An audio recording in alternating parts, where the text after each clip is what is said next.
Dr. Eleanor Vance inhabited a world woven from the silent rustle of aged paper and the solemn creak of ancestral timbers.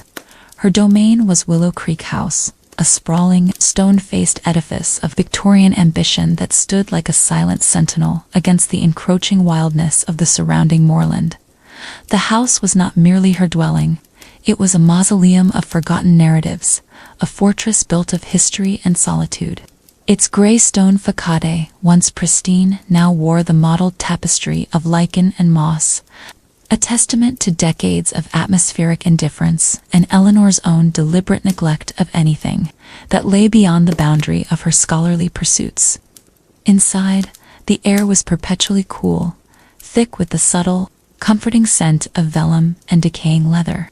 A scent as intrinsic to the house's identity as the dust motes that danced in the rare shafts of sunlight piercing the tall, grimy windows. Eleanor herself, a woman in her late 50s, was as meticulously ordered as the archives she curated. Her silver-gray hair, pulled back into a severe, practical bun, offered no unruly strands to betray her composure. Her spectacles, perched habitually on the bridge of her slender nose, framed eyes that had seen more of past centuries than of the present one. Her movements were economical, precise, each step across the polished, dark wood floors a measured whisper of intent. She wore sensible, muted clothing, practical tweeds and dark wools that blended seamlessly with the somber palette of the house, allowing her to become almost another fixture within its grand, silent spaces. There was an austerity about her, an intentional barrenness in her personal aesthetics that mirrored the emotional landscape she cultivated within. Her days unfolded with the unwavering precision of an antique clock, the chime of 7 bells from the grandfather clock in the cavernous main hall, a sound almost startling in its regularity. A small disruption in the otherwise profound stillness marked the commencement of her waking hours. She would descend the grand, sweeping staircase, its banister polished to a dark sheen not by human touch, but by the passage of time and the occasional necessary swipe of a duster. In the kitchen, a room of surprising warmth despite its size, due to the perpetually simmering kettle, she would prepare her breakfast, perfectly toasted bread, slathered with a thin, precise layer of marmalade, accompanied by a modest cup of Earl Grey tea. There was no superfluous luxury, no indulgence beyond the crisp satisfaction of a well-executed routine. Each morning the same, an anchor in the vast, swirling ocean of her historical studies.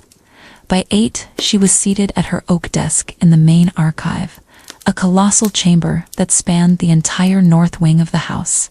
Here, towering bookshelves, meticulously arranged, yet perpetually overflowing, lined the walls from floor to ceiling, forming canyons of forgotten knowledge. The shelves groaned under the weight of countless volumes, their spines faded and illegible to anyone but Eleanor. Bound manuscripts, ancient maps, fragile scrolls, and forgotten journals filled every available space, their stories waiting to be unearthed by her discerning eye and sharp intellect. Her work was her world, a deliberate construction of intellectual pursuit that served as an impenetrable shield against the messy, unpredictable, and ultimately, in her experience, treacherous emotional landscape of the external world. She delved into the minutiae of forgotten land disputes, the private correspondence of minor noblemen, the architectural plans of demolished cityscapes. She resurrected names from dusty ledgers, piecing together lives that had long ago turned to ash, finding solace in the verifiable facts of their existence, the indisputable evidence of their past. Her current project, an exhaustive chronicle of provincial life in the late 18th century, demanded her absolute attention. She was poring over a collection of parish records, her fingers tracing the delicate cursive of a long-dead clerk, her mind assembling the fragments of births, deaths, and marriages into a coherent tapestry. The faint scratching of her pen on the heavy ledger paper was often the only sound, punctuated by the occasional turning of a fragile page, a sound like a whispered sigh. It was a life of profound absorption, a solitary communion with the dead, a preference she had carefully cultivated over the past decade. For in the realm of the past, betrayal was a fixed historical event, not a looming threat. Facts did not shift, and sources, once verified, remained constant, unlike the fickle loyalties of human beings. There was a reason for this retreat, a wound so deeply etched into the fabric of her being that it manifested as an aversion to all but the most necessary human interaction. Years ago, Eleanor Vance had been on the precipice of a brilliant academic career, a rising star in her field, celebrated for her innovative methodologies and insightful interpretations. A particular discovery, a groundbreaking revaluation of a widely accepted historical narrative, had promised to solidify her reputation permanently. But then, the betrayal. A trusted colleague, a peer whom she had respected and sought in a moment of naive openness, shared her raw, nascent theories with us, had meticulously dismantled her work, subtly appropriated her core arguments, and published them as his own. The academic world, with its labyrinthine politics and unforgiving competitive spirit, had been quick to judge, quicker still to forget. Eleanor had been left with nothing but the shards of her ambition and a profound, bone-deep disillusionment. The public humiliation, the quiet whispers, the slow withdrawal of invitations and opportunities. It had all solidified her belief that the purest truths resided not in human relationships, but in the unyielding solidity of historical fact. And so, Willow Creek House became her sanctuary, her fortress. The towering bookshelves, the protective silence, the endless labyrinth of forgotten stories, these were her new companions. She needed no other. The outside world, with its unpredictable emotions and its capacity for cruel deception, held no allure. She was content, or so she told herself, in the vast, echoing silence of her self-imposed exile, amidst the quiet majesty of centuries past. Her only interaction with the present world was the occasional terse exchange with the deliver man who brought her minimal provisions, and even those were brief, bordering on non-existent, leaving her unmolested in her meticulously constructed solitude. Chapter 2. A fortress of knowledge, the betrayal had not been a sudden, violent rupture, but a slow, insidious erosion of trust, like water wearing away stone. Dr. Eleanor Vance replayed the scene countless times in the silent theater of her mind, each time the sting as fresh as if it had happened yesterday. It had been during the annual Historical Society conference in Edinburgh, a crisp autumn day where the air was electric with intellectual fervor. She, then barely in her late 40s, had presented a preliminary paper, a radical reinterpretation of the economic decline of a specific medieval guild, based on previously unexamined trade ledgers. Dr. Alistair Finch, her supposed mentor and colleague, had sat in the front row, his expression a mask of astute interest. Later, over lukewarm tea in a drafty university common room, she had, with youthful enthusiasm, laid bare her entire nascent theory, the intricate connections she had begun to draw, the bold conclusions she was inching towards. Finch had nodded, offered seemingly encouraging remarks, even suggested further avenues of research. The memory of his thin, predatory smile, though she had not recognized it as such then, still sent a cold shiver down her spine. 6 months later, Finch's seminal work, The Silent Decline, Reinterpreting Medieval Commerce, was lauded in every academic journal.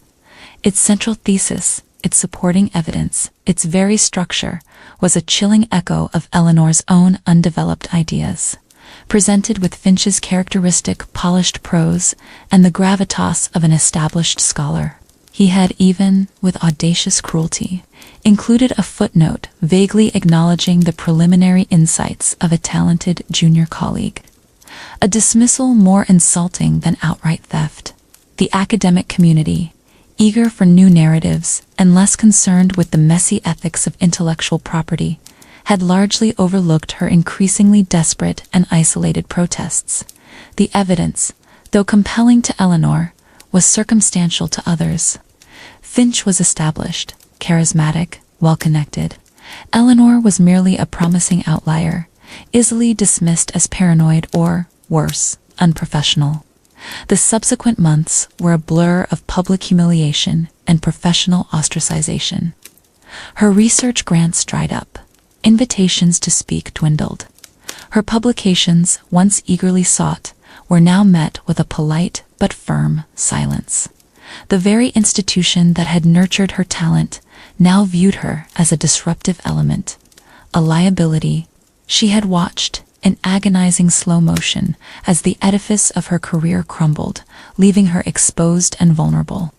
This profound and public betrayal had not only robbed her of her professional standing, but had irrevocably shattered her faith in human connection. If those she respected, those she trusted, could so easily turn and plunder her very intellectual soul, then what hope was there for genuine connection? Her retreat to Willow Creek House, a property inherited from a distant, rarely seen aunt, was not merely a geographical relocation, but a philosophical one. She sought not just physical isolation, but intellectual purity. She valued the logic, the order, and the verifiable facts of history above all else, seeing them as a safe haven compared to the unpredictable and often cruel emotional landscape of human interaction. The past, meticulously documented and archived, presented a world of cause and effect, of undeniable evidence, of narratives that, once uncovered, could not lie or betray. The present, by contrast, felt like a swirling vortex of subjective truths, unreliable emotions, and treacherous relationships. Within the walls of Willow Creek, she could control her environment, eliminating the variables of human unpredictability. Her relationships were with the dead, with the authors of history, and they demanded nothing of her but her careful attention and rigorous interpretation. They could not hurt her. The silence of the house, once a chilling emptiness, had become her most cherished companion. It was not an oppressive silence, but a living one, filled with the subtle sounds that only profound quiet could reveal. The occasional whisper of dust motes settling on a leather-bound volume. The rhythmic, almost imperceptible creak of ancient timbers expanding and contracting with the subtle shifts in temperature. The soft rustle of her own tweed skirt as she moved between the towering shelves. The deliberate, measured tick of the grandfather clock in the hall, a constant, gentle reminder of time's passage. Yet a passage she felt herself outside of, observing from a removed academic distance. These were the only sounds she needed. They amplified her solitude, yes, but also deepened her concentration, allowing her to plunge ever deeper into the historical abyss, finding solace in its quiet depths. She rarely ventured beyond the garden walls, and when she did, it was with the meticulous planning of a military operation, a carefully compiled list of essentials, a mental map of the quickest route to the village's sparse amenities, and a precise calculation of the time required to complete her errands with minimum human interaction. The village of Oak Haven, a modest cluster of stone cottages nestled in a valley about 2 miles from Willow Creek House, felt to her like a foreign land teeming with alien life forms. She knew, from the occasional delivery of the local paper, of its inhabitants. Mr. Henderson, the chatty postman, whose attempts at neighborly pleasantries she deftly deflected. Mrs. Gable, the gruff but observant shopkeeper, whose piercing gaze seemed to penetrate Eleanor's carefully constructed facade, and a host of other indistinct faces that represented the unpredictable, the messy, the potentially harmful human element she so assiduously avoided. Oak Haven, with its small talk and its shared histories, was everything Willow Creek House was not, and Eleanor preferred it that way. She preferred the clean, unambiguous lines of the past to the blurred, dangerous edges of the present. Chapter 3. The Unseen World Beyond the Gates. From the detached vantage point of Willow Creek House, the village of Oak Haven appeared as a quaint, distant tableau, a collection of terracotta roofs and gray stone chimneys, exhaling thin plumes of smoke into the crisp air. Dr. Eleanor Vance often observed it from her study window. not with affection or curiosity, but with the dispassionate eye of a cartographer mapping an unfamiliar terrain.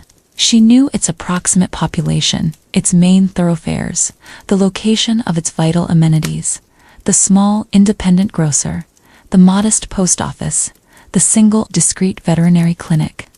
These were not places of interest, but points on a logistical map, necessary evils in the maintenance of her hermetic existence. The idea of engaging with its inhabitants, of exchanging pleasantries, or sharing the trivialities of daily life, filled her with a quiet, persistent dread. She knew their names from the occasional delivery slips, recognized their faces from brief, unavoidable glimpses, but they remained, to her, merely components of the external world, elements to be navigated with caution and efficiency, never truly experienced. The relentless march of the seasons around Willow Creek provided a stark contrast to Eleanor's emotional stasis. She observed the change not with participation, but with the same detached scrutiny she applied to her historical texts. Spring brought a riot of color to the neglected gardens, a chaotic explosion of wildflowers and persistent weeds that threatened to reclaim the overgrown pathways. Summer simmered with a quiet hum of insects and the drowsy scent of sun-baked earth. Autumn painted the ancient oaks surrounding the estate in fiery hues, their leaves eventually falling to create a thick, rustling carpet that muffled even the faint sounds of her own passage. And now winter. The air carried a bite, sharp and clean, promising the icy grip of frost. Bare branches of the towering oaks clawed at the perpetually gray sky, skeletal fingers against a muted canvas. The once grand gardens, a testament to a long-dead landscape architect's vision, were now wild and untamed, choked by briars and thorny bushes. The remnants of statuary, once elegant focal points, lay half-buried beneath fallen leaves, like forgotten memories.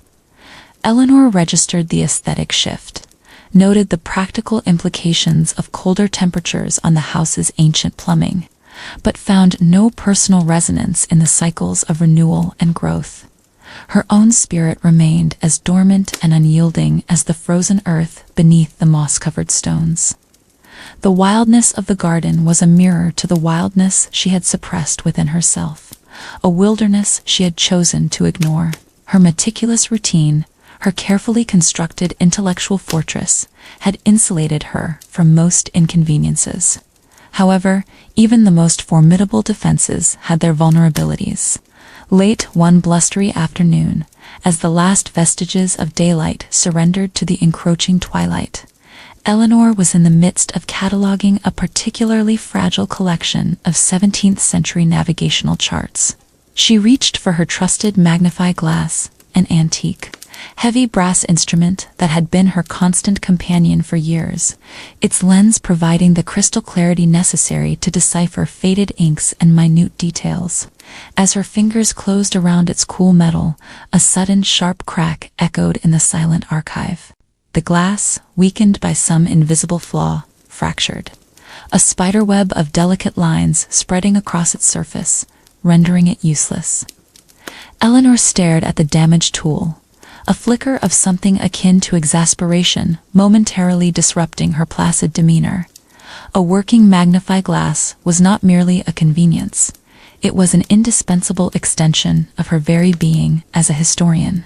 Without it, her most precise work would be impossible. Her existing spares, a collection of lesser quality instruments, the nearest source for a suitable replacement, a specialist antique dealer who sometimes stocked such implements, was not reachable by her usual delivery services.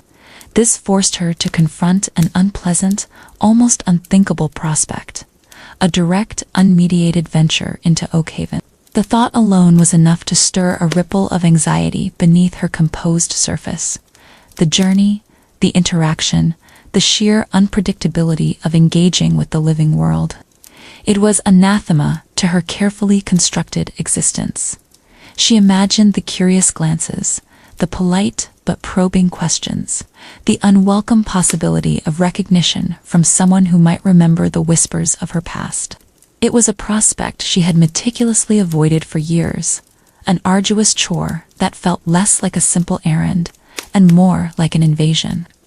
Yet, the work, her life's singular purpose, demanded it. She couldn't abandon the navigational charts. They held too many secrets yet to be uncovered.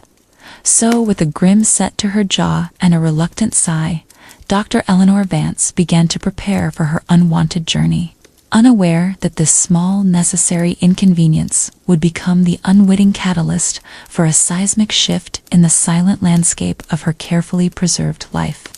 The broken magnifying glass was not merely a broken tool. It was a hairline fracture in the formidable walls of her self-imposed fortress. Chapter 4. A Shadow on the Cobbles. The chill of the late afternoon air bit at Dr. Eleanor Vance's exposed skin as she stepped from the hallowed silence of Willow Creek house into the uncertain embrace of the outside world. Her heavy wool coat, precisely buttoned to the collar, offered little comfort against the psychological chill of leaving her sanctuary. The brim of her sensible hat was pulled low, a deliberate gesture to obscure her face, to make her as invisible as possible to the world she was forced to briefly re-enter. The path from her imposing front gates to the winding lane that led to Oakhaven was overgrown, the gravel path swallowed by tenacious weeds, a testament to how infrequently it was trodden.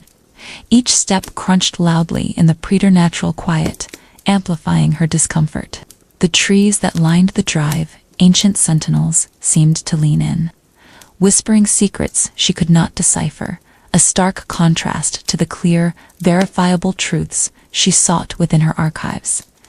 As she drew closer to the village, the air thickened with the faint scent of wood smoke and damp earth. The quiet hum of country lanes slowly gave way to the distant, muffled murmur of human activity, the faint clatter of a horse-drawn cart, the distant, indistinguishable chatter of voices. Eleanor's shoulders tensed. Her pace quickened, a subconscious attempt to minimize the duration of her exposure to this unwelcome environment. She rehearsed her brief, polite questions for the shopkeeper. Her internal dialogue, a rigid script designed to deflect any attempts at conversation beyond the transactional. Her sole focus was the acquisition of a new magnified glass, a return to the safety of her historical pursuits. Oakhaven itself, when she finally entered its cobbled main street, was a muted symphony of muted activity. A few villagers went about their daily errands. A child, bundled against the cold, chased a rolling hoop down the street, its wooden clatter echoing too loudly for Eleanor's preference. She kept her gaze fixed, straight ahead, an invisible barrier erected between herself and the casual glances of passersby. The shop she sought, a small, cluttered establishment that functioned as both a general store and a purveyor of sundry, unusual goods, was nestled between a blacksmith's forge and a baker's shop, its window displaying an eclectic assortment of wares. Inside, the air was warm, smelling faintly of spices and old wood. Mrs. Gable, the proprietor, a woman with keen, discerning eyes and a perpetually pursed mouth, greeted Eleanor with a nod that was more acknowledgement than warmth. Eleanor, in turn, offered a curt explanation of her need, her voice carefully modulated to convey efficiency and a distinct lack of desire for extended interaction. Mrs. Gable, surprisingly, did stock a magnified glass of the precise quality Eleanor required. Its brass gleamed dully under the shop's single gas lamp. The exchange was swift, almost devoid of conversation, precisely as Eleanor preferred. She paid in cash, collected her meticulously wrapped purchase, and hastened back out into the twilight street, a quiet sigh of relief escaping her lips. The task was done. Her sanctuary awaited. As she began her walk back, the last vestiges of the day's light bled from the sky, casting long, wavering shadows across the cobbled lane.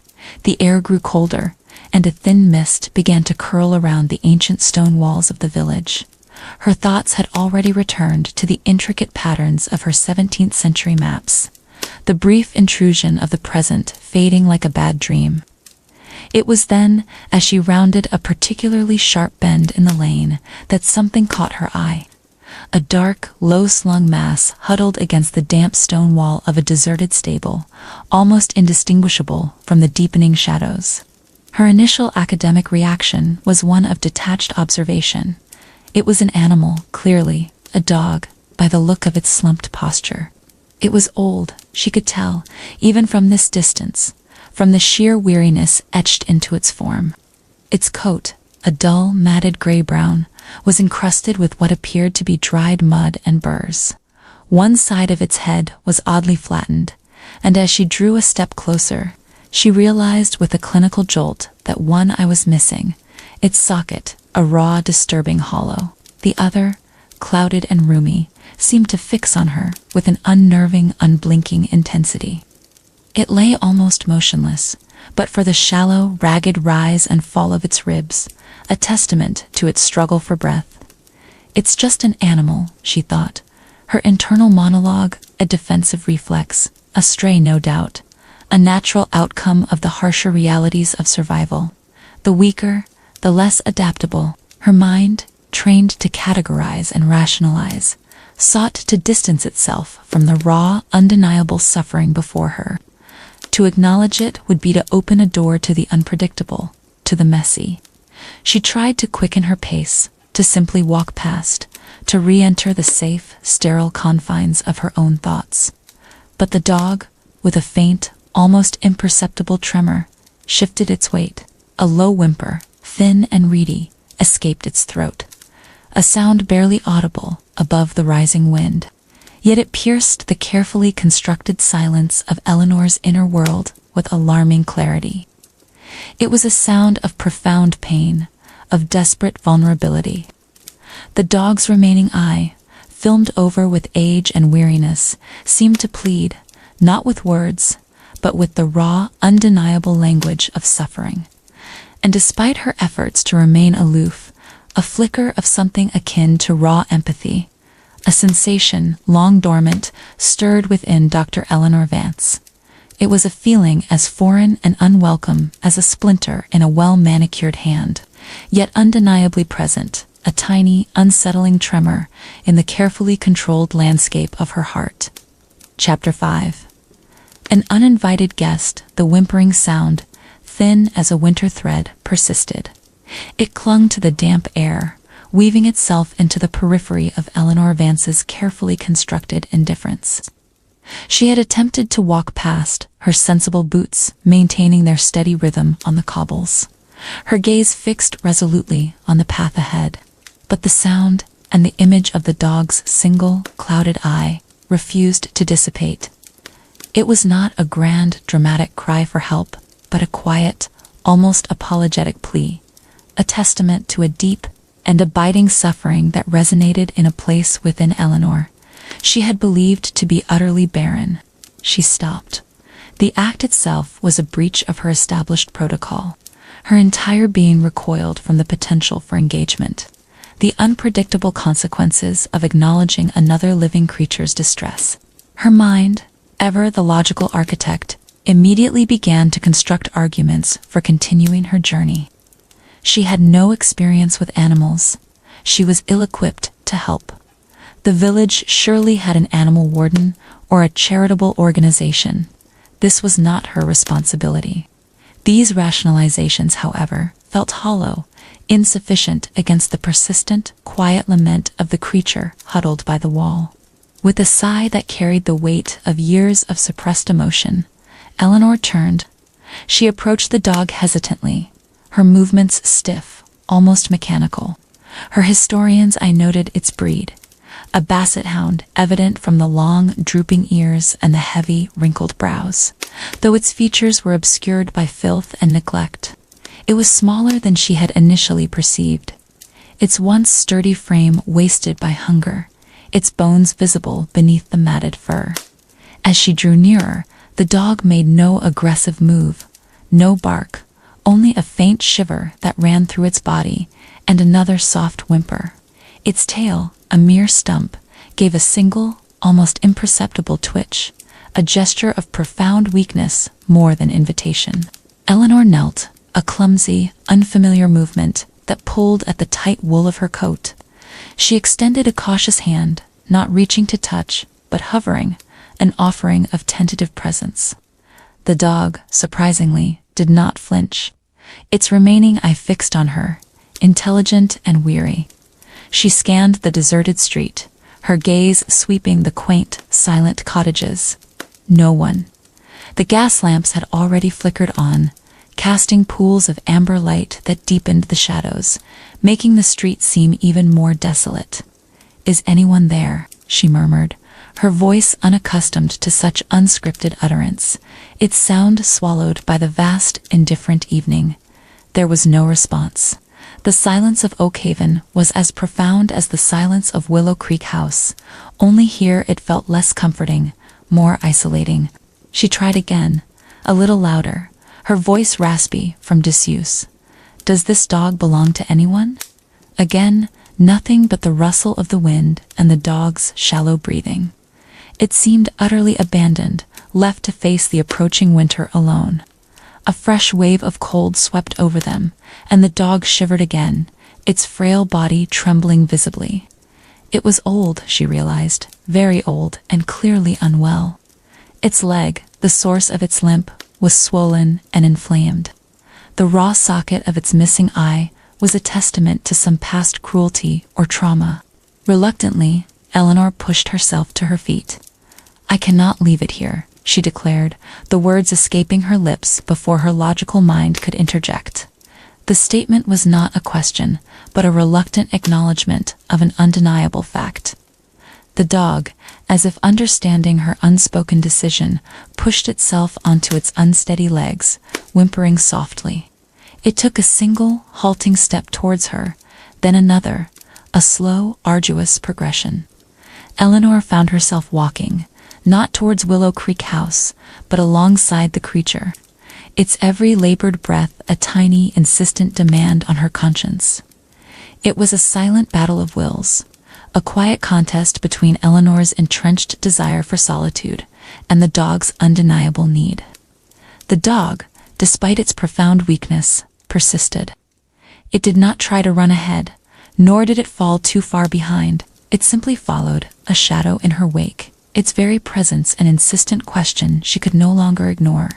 Its quiet suffering, its undeniable need, slowly eroded her resolve, chipping away at the carefully built walls of her self-imposed isolation.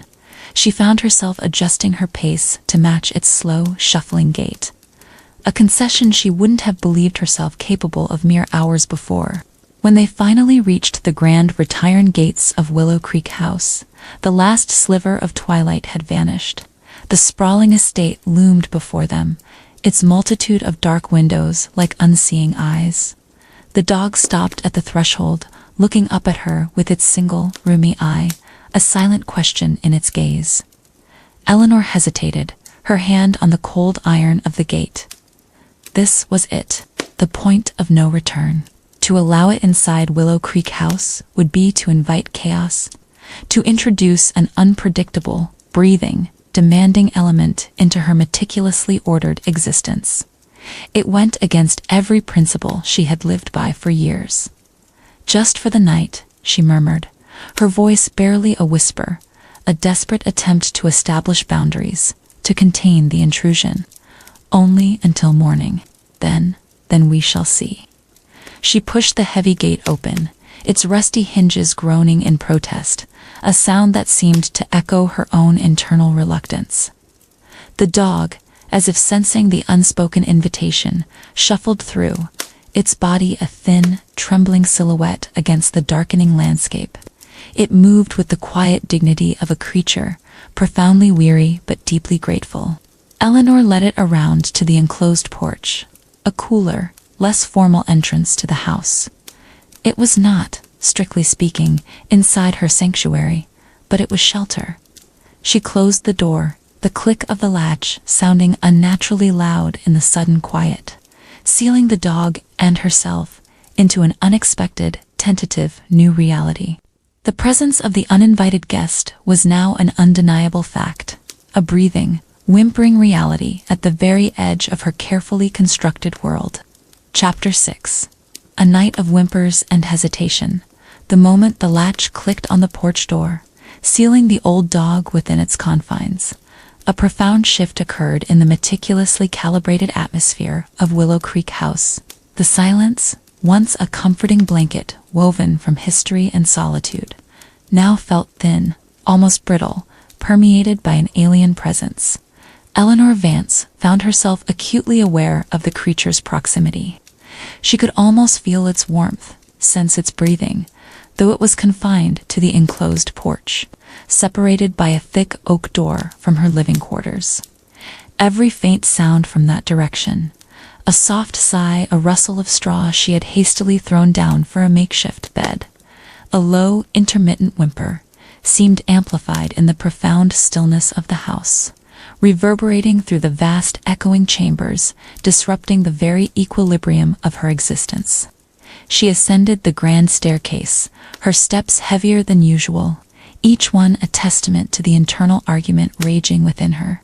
The logic she had so carefully constructed, the rationale for her isolation, felt suddenly inadequate. She moved through her evening ritual with an unfamiliar agitation. The preparation of her simple supper, the careful arrangement of her papers, even the precise measurement of her tea leaves. Each action felt tainted by an underlying current of anxiety and, surprisingly, a nascent sense of responsibility. She tried to immerse herself in her reading, a weighty tome on ancient trade routes, but the words blurred on the page. Her mind kept drifting back to the porch, to the sound of that persistent, quiet whimper. A sound of such profound vulnerability that it resonated with a long dormant chord within her. After an hour of restless attempts to focus, she succumbed. She rose from her armchair, the plush velvet cushions sighing softly as she moved. She told herself it was purely for practical reasons, a necessary check. The dog was unwell, old, it might need water, or simply a change of position. This was a purely clinical assessment. She insisted to herself, devoid of any emotional impetus, yet her heart beat with an unaccustomed rhythm, a nervous flutter. She descended the stairs, her steps lighter now, driven by an urgency she refused to acknowledge as concern. The hallway was dark, save for the faint glow cast by the single gas lamp in the main hall. As she approached the porch door, the whimpering grew clearer, a plaintive, drawn-out sound that spoke of loneliness and discomfort. She paused, her hand hovering over the cold brass knob. To open this door was to open herself to something new, something that would undoubtedly demand more than she was prepared to give. It was a step into the unknown, away from the predictable safety of her hermetic life. She turned the knob and pushed the door open a crack. The cold air from the porch spilled into the house, carrying with it the faint, distinct smell of damp fur and earth. The dog lay curled on the straw, a small, dark bundle, its body trembling slightly. Its head was lifted, and its single luminous eye was fixed on her, unwavering. The whimpering subsided, replaced by a soft, almost imperceptible sigh of what sounded like relief. Eleanor found herself unable to retreat. She stepped fully into the porch, the cold seeping into her bones. Her gaze swept over the dog, noting its pathetic state more acutely in the dim light. Its fur was matted, tangled with burrs and bits of dried leaves. Its breathing was shallow, punctuated by soft, wet coughs. The leg, she saw now, was indeed swollen to an alarming degree. Her detached academic assessment quickly gave way to a wave of something far more visceral: pity, an unfamiliar, uncomfortable sensation. "Are you cold?" she murmured, her voice surprisingly soft, a sound she hadn't heard herself utter in years. The dog responded with a tiny wag of its tail, a barely visible tremor. She knelt down again, the chill of the flagstones seeping through her trousers. She reached out tentatively, and this time her fingers brushed against the matted fur. It was surprisingly coarse, yet beneath the grime she felt the faint warmth of a living creature. The dog leaned into her touch, its head nuzzling into her palm, a gesture of profound trust that pierced through years of her carefully constructed emotional armor. She spent the next few minutes in an awkward, fumbling attempt to make the dog more comfortable. She found an old, faded blanket in a storage chest on the porch, a relic from a previous occupant of the house, and gently laid it over the trembling form. She brought a bowl of water, setting it carefully within the dog's reach. The dog lapped at it eagerly, the sounds of its drinking oddly comforting in the stillness. As it drank, she found herself murmuring to it, not words of instruction, but soft, almost unconscious sounds of comfort, a gentle stream of meaningless syllables. As she pulled herself upright, her knees aching from the unaccustomed position, she looked down at the dog. Its single eye gazed up at her, full of a quiet gratitude that was both disarming and unsettling. The thought of its name, an obscure historical figure, came unbidden to her mind. "Barnaby," she whispered, the name feeling strangely right, a quiet resonance in the vastness of the night. It was a character from one of her beloved obscure historical texts, a steadfast, loyal, if perpetually overlooked, squire. Back in her bedroom, the soft glow of her bedside lamp felt insufficient to dispel the new, subtle tension in the air. The silence of Willow Creek House was no longer absolute. It was now threaded with the occasional whimper, the soft rustle, the quiet presence of another living being. She lay in her large, cold bed, staring at the ceiling, unable to drift into her usual restorative sleep. The image of Barnabas's single, trusting eye, his frail body, the way he had leaned into her touch, it replayed itself in her mind, a persistent, unwelcome intrusion. A part of her railed against this disruption, against the sudden, undeniable burden of responsibility. But another, much smaller, barely acknowledged part of her felt something else. A strange, unfamiliar stir of tenderness, a tiny, fragile spark in the vast, cold emptiness she had cultivated within. She knew, with a certainty that chilled her more than the winter air, that her night was now inextricably linked to the whimpers from the porch. Chapter 7. The Veterinary Intervention. The first light of dawn, gray and hesitant, filtered through the thick velvet curtains of Eleanor Vance's bedroom. She had not slept well. The night had been a restless tapestry of fragmented dreams, each one punctured by the faint, insistent sounds from the porch. The whimpering had continued, a low, almost mournful hum that spoke not only of physical discomfort but of a profound, lonely vulnerability. As the silence of the house gradually gave way to the soft creaks and groans of a new day, Eleanor rose, her movements stiff, her mind already racing with the implications of the uninvited guest. She descended the stairs, her steps deliberate, a sense of grim determination setting her jaw. The porch door was still tightly shut. She pushed it open, bracing herself for whatever sight awaited her. Barnaby was curled in the makeshift bed, no longer whimpering, but breathing with a shallow, labored rhythm. He lifted his head at her entrance, his single eye clouded with what appeared to be pain, yet still managing a weak, almost imperceptible tail wag. His front leg was indeed alarmingly swollen, an angry red against his matted fur, and there was a dried crust of blood around the missing eye socket. He was worse than she had thought. A new, unwelcome dilemma settled heavily upon her shoulders. Barnaby clearly needed more than a blanket and water. He needed professional medical attention. This meant contact. This meant explanation. This meant, inevitably, interaction with strangers, a breach of her carefully maintained isolation that she had, until yesterday, meticulously avoided for years. The very thought sent a tremor of anxiety through her. She was a woman of historical facts, not a purveyor of impromptu animal rescue. Her logical mind screamed against the irrationality of the situation.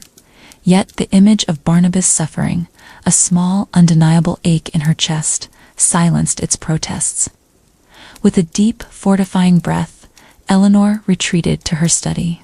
She pulled out the worn, seldom used Oakhaven directory, its pages dusty and brittle.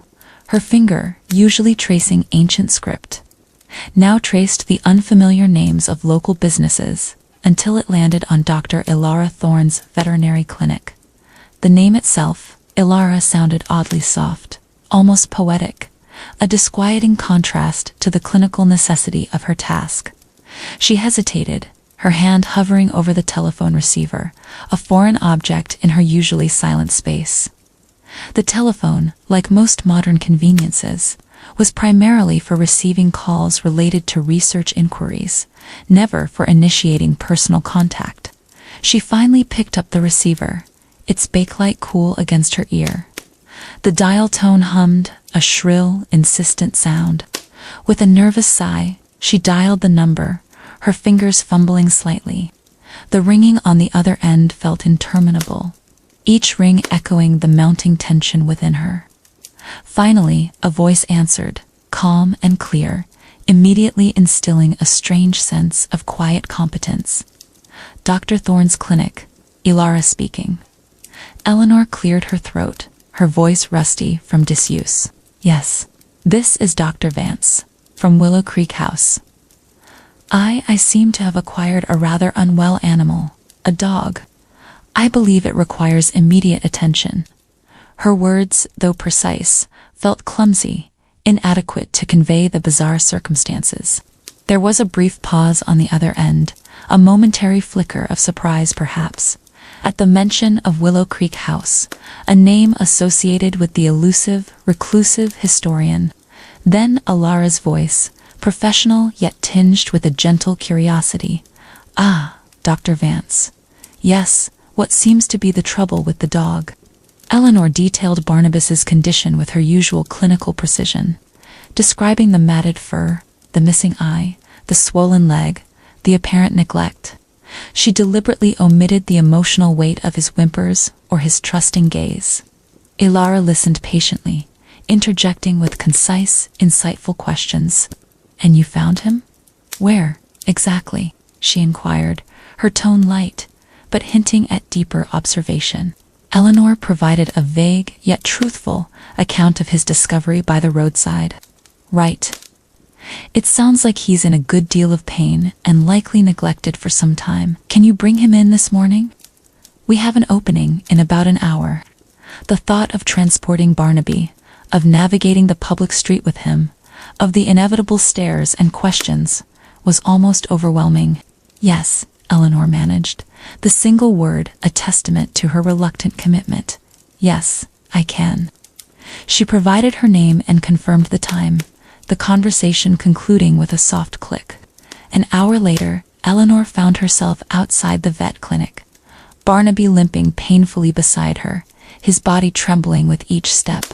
She had fashioned a rudimentary lead from a length of sturdy twine, holding it loosely, for Barnaby, despite his pain, seemed intent on staying close, leaning into her leg for support. The very act of walking through the village with him was a profound experience. People stared, not with outright hostility, but with a mixture of surprise and curiosity, their gazes lingering on the eccentric Dr. Vance and her pathetic one-eyed companion. Eleanor felt an unfamiliar flush creep up her neck, a sensation she hadn't experienced in years. She kept her eyes fixed on Barnaby, finding an unexpected anchor in his quiet, limping presence. The clinic itself was surprisingly bright and clean, filled with the faint antiseptic smell and the soft murmur of waiting animals. Ilara Thorne was a woman in her late 30s, with kind, intelligent eyes that seemed to miss nothing. Her dark hair was pulled back in a practical ponytail, and her movements were efficient, yet imbued with a palpable sense of warmth and compassion. As Eleanor awkwardly guided Barnaby into the examination room, Ilara's gaze swept over the dog, a flicker of concern crossing her features. Then, her eyes met Eleanor's, a quick, insightful glance that seemed to take in not just Barnaby's neglect, but Eleanor's own tightly held composure. Poor old fellow, Ilara murmured, her voice gentle as she knelt beside Barnaby, her hands moving with practiced care as she examined his injuries. She spoke to him in soft tones, murmuring reassurances. Barnaby, surprisingly, allowed himself to be handled, offering no protest, only a soft sigh. He's certainly been through a lot, Ilara continued, her voice thoughtful as she gently probed his swollen leg. This eye socket is quite old, likely from an injury or fight years ago, and his general condition. He's severely underweight, malnourished, and his fur is in a terrible state. And given his age, he must be well over 10, maybe 12. She looked up at Eleanor, her expression compassionate. He's clearly been abandoned, Dr. Vance. No microchip, no collar, no signs of recent care. Eleanor simply nodded, her throat tight. A knot of emotion, unfamiliar and unwelcome, began to constrict her chest. She had assumed, or perhaps hoped, that someone would claim him. The confirmation of his abandonment solidified the burden of responsibility. We can treat his immediate injuries, of course, Ilara continued, rising to her feet and turning to Eleanor. The leg will need dressing and medication, and we'll need to clean him thoroughly and provide him with proper nutrition. But it will be a process, and it will be costly.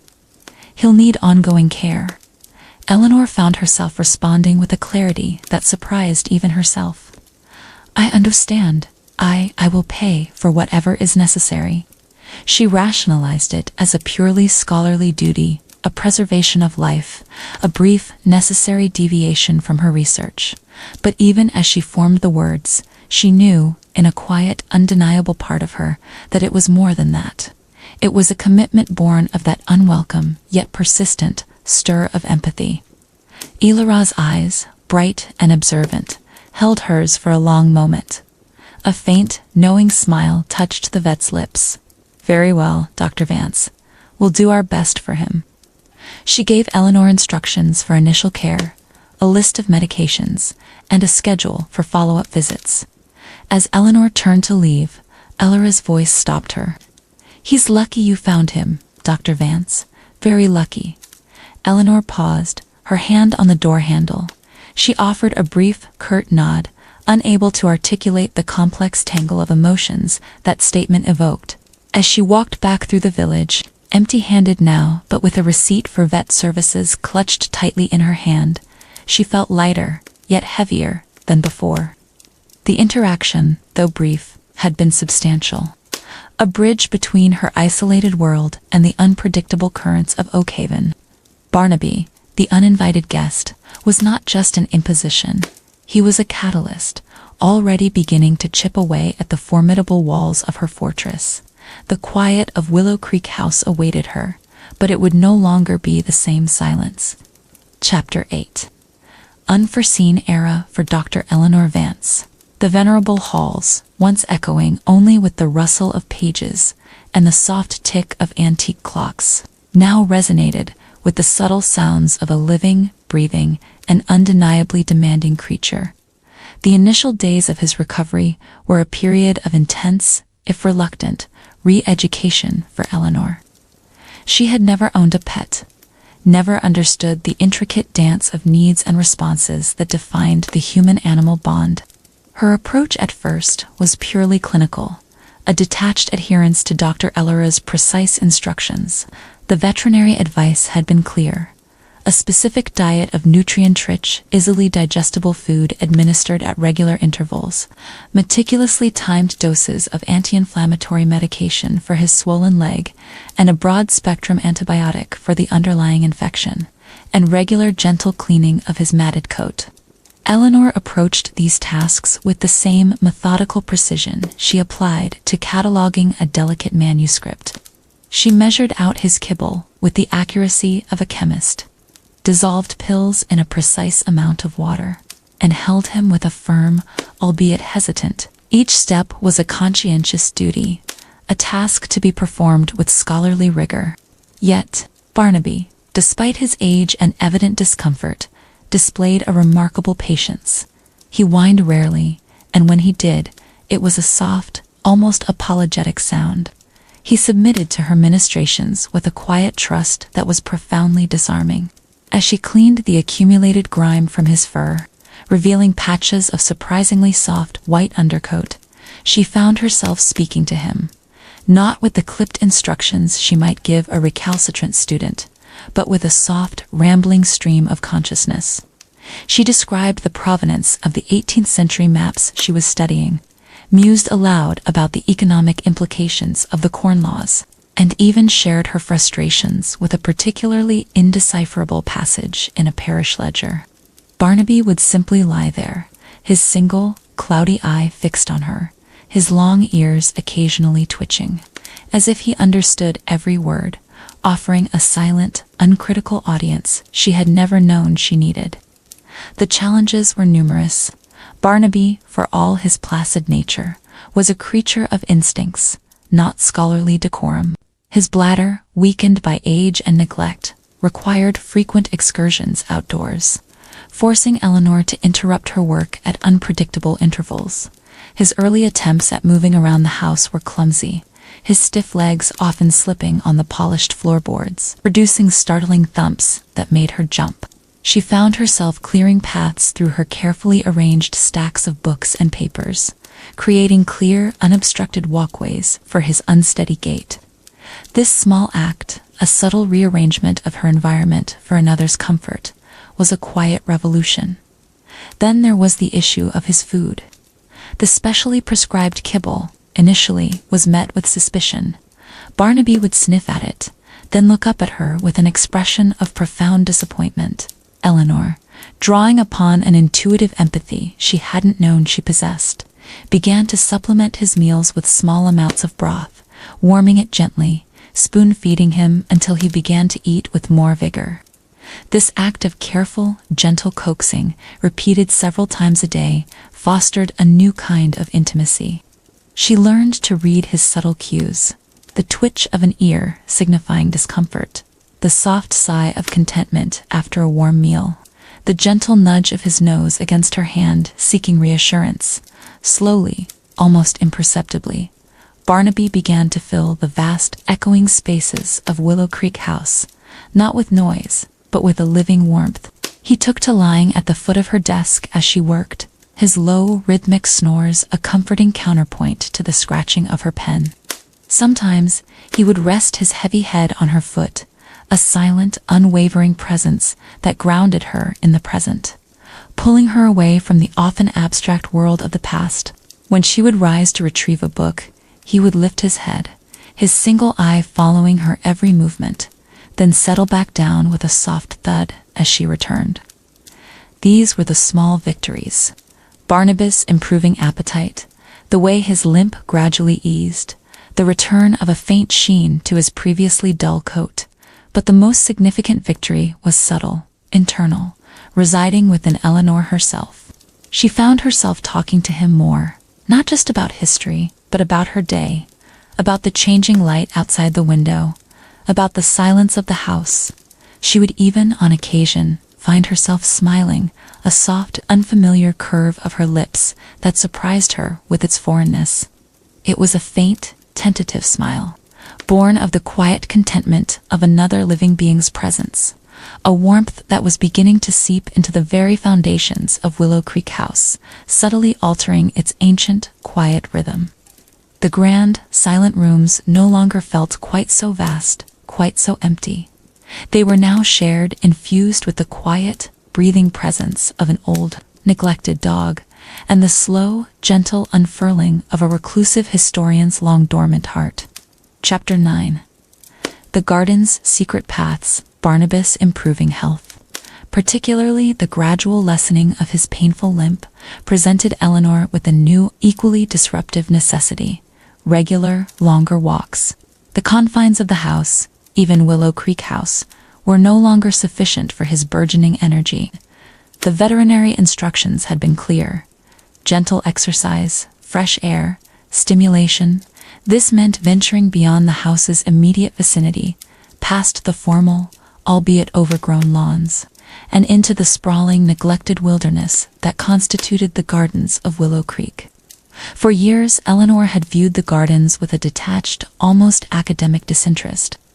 They were a historical feature of the estate, a relic of a bygone era of landscaping, but little more.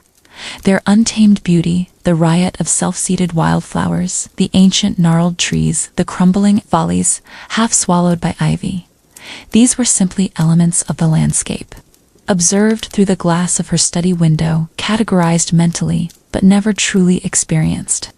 Her walks, when she took them, were brief, functional circuits of the main path, a mere breath of cold air before retreating to the intellectual comfort of her archives.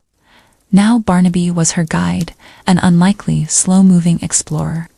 He lumbered ahead, his long nose to the ground, sniffing at every root, every damp patch of earth, every hidden scent. Eleanor found herself following his meandering path, initially with impatience, then with a growing, grudging curiosity. He led her away from the well-trodden circles, pulling her deeper into the wilder, unexplored sections of the estate. They stumbled upon overgrown, forgotten paths, once meticulously maintained by generations of gardeners, now choked with brambles and nettles. Barnaby, undeterred, would push through, his sturdy frame parting the thorny curtain, revealing glimpses of what lay beyond. Through these slow, deliberate explorations, Eleanor began to truly see the gardens, not as a concept or a historical detail, but as a living, breathing entity. Barnaby's eager sniffs revealed the hidden burrows of field mice beneath ancient oaks. His sudden, joyful plunges into thickets of wild roses drew her attention to the surprising vibrancy of their winter-hardy buds. He led her to a crumbling stone bench, almost swallowed by ivy, where she paused, watching him nose through a patch of frosty ferns. The air, crisp and clean, tasted different here, infused with the scent of damp earth and decaying leaves. The sounds were different too. The distant caw of a rook, the rustle of unseen creatures in the undergrowth, the soft, rhythmic patter of Barnaby's padded paws on the leaf-strewn ground. These were sensations she had consciously ignored for years, dismissing them as distractions. Now, through Barnaby's delighted exploration, they began to filter into her awareness, simple joys awakening within her. Her initial irritation at the brambles snagging her coat, at the mud clinging to her sensible boots, began to wane, replaced by a nascent sense of wonder. She noticed the intricate patterns of frost on the skeletal remains of wildflowers, the delicate lace of bare branches against the gray sky, the subtle variations in the winter light filtering through the canopy. Barnaby, with his unadulterated joy in discovery, was a living embodiment of innocent curiosity, a stark contrast to her own often jaded analytical perspective. His enthusiasm was contagious, a slow-acting balm to her neglected spirit. A practical motivation soon emerged. Barnaby's limp, while improved, still made navigating the uneven, obstacle-strewn paths difficult. His old body tired easily. Eleanor found herself instinctively, without conscious decision, beginning to clear paths. She would carry a pair of old secateurs from the shed, pruning back the most aggressive briars, pulling away stubborn weeds that tangled in his legs. She moved fallen branches, kicked aside stones that might cause him to stumble. This was not for aesthetic reasons, not to restore the garden to its former glory. It was a purely practical act of care, a gesture of quiet devotion to his comfort. This seemingly trivial act of clearing a path for Barnaby in the physical world was in reality a profound unconscious symbol of Eleanor beginning to clear a path within herself, creating space for something new, something alive to flourish where only stasis had reigned. The wild garden, once a metaphor for her inner neglect, was slowly beginning to respond to her gentle, deliberate touch, just as her own long-dormant spirit was. Chapter 10. The Sound of Laughter. Long forgotten, the most startling disruption Barnaby brought to Willow Creek House was not the occasional thud of his clumsy steps or the soft, pervasive smell of dog.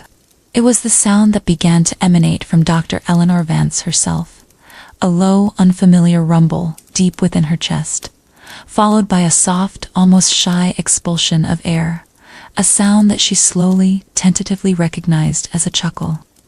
It started subtly, a mere reflex. Barnaby, in his clumsy enthusiasm, would sometimes chase his tail with a comical lack of coordination, ending in a dizzying spin and an undignified sprawl. Or he would attempt to carry a toy too large for his mouth, his long ears flopping wildly as he navigated a doorway with exaggerated concentration. These small, endearing moments, devoid of intellectual complexity, initially registered as simple observations. But then, without conscious thought, the corner of Eleanor's lips would twitch. A puff of air would escape, followed by that low, surprising sound. She would catch herself, a faint flush rising to her cheeks, startled by the foreignness of the sound. Laughter, true laughter, had been absent from Willow Creek House for over a decade. Barnaby's presence subtly transformed her daily rituals. Meals, once solitary, silent affairs consumed with a book propped open beside her plate, now had a quiet companion. Barnaby would settle at her feet, a silent, hopeful observer, occasionally resting his head on her knee, his long ears brushing against her wool trousers. Eleanor found herself sharing bites of plain chicken, a small indulgence that felt surprisingly fulfilling. The act of sharing, of making space at her table for another, however small, was a profound departure from her self-imposed isolation. Her reading, once a monastic devotion, was now frequently interrupted by a soft snore, a request for a belly rub, or the rhythmic thumping of Barnabas's tail against the floor. Instead of irritation, she found herself responding with a gentle sigh, her hand reaching out to stroke his head, finding comfort in the simple physical contact. Her internal monologue, once dominated by historical analysis and the echoes of past betrayals, began to diversify. She found herself planning Barnaby's next meal, wondering if he would enjoy a walk through a particular section of the garden, debating the merits of a new, softer bed for him. These mundane concerns, once utterly beyond her sphere of interest, now filled small, neglected corners of her mind. Pushing aside the old anxieties, she even found herself unconsciously adjusting her posture when he was asleep nearby, afraid to disturb his peaceful slumber. This new dynamic brought a subtle shift in her motivation for change. Tasks that she had once procrastinated on, dreary administrative duties or overdue repairs, now seemed less onerous. There was an unspoken urgency, a quiet desire to make Barnaby comfortable and happy. She cleaned the house with renewed vigor, not for the sake of pristine order, but to remove any dust or allergens that might irritate his aging lungs. She organized her chaotic stacks of books, not purely for her own efficiency, but to ensure clear pathways for his clumsy, endearing movements. Each practical act, seemingly mundane, was imbued with a deeper layer of purpose, a silent offering to the creature who had inadvertently brought so much unexpected warmth into her life. The world outside her study began to come alive. Even within the confines of Willow Creek House, she began to notice the way the morning sunlight fell across the drawing room carpet, highlighting dust motes she had previously ignored, but also catching the vibrant colors of the old Persian rug. The chill in the evening air seemed less biting when Barnaby was curled, a warm weight, beside her armchair. Even the occasional music she allowed herself to play. Classical pieces, usually, sounded richer, deeper, as if Barnaby's calm, contented presence amplified their resonance. The house itself, once a solemn archive, began to breathe again, its ancient stones absorbing the quiet hum of a shared existence. Barnaby's simple presence had transformed mundane moments into small occasions of joy, a quiet, pervasive transformation that slowly, steadily, healed the long-frozen landscape of Eleanor Vance's heart. Chapter 11. Unearthing Old Scars. For all the quiet joy Barnaby brought, his past, like a faint, unsettling echo, occasionally manifested in ways that unwittingly stirred Eleanor's own buried trauma. Barnaby, despite his gentle nature, carried the scars of his previous neglect and potential abuse.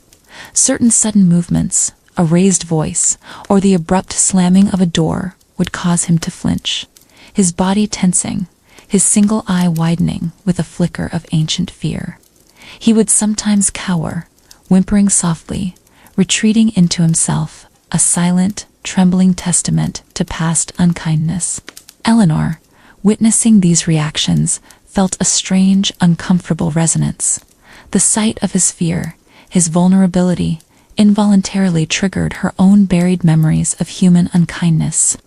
She remembered the dismissive tone of the academic committee, the public whispers that had followed her, the cold, calculating smile of Alistair Finch as he presented her stolen work. These were not physical blows, but they had left psychological wounds just as deep, fostering a similar instinct to cower, to retreat, to vanish.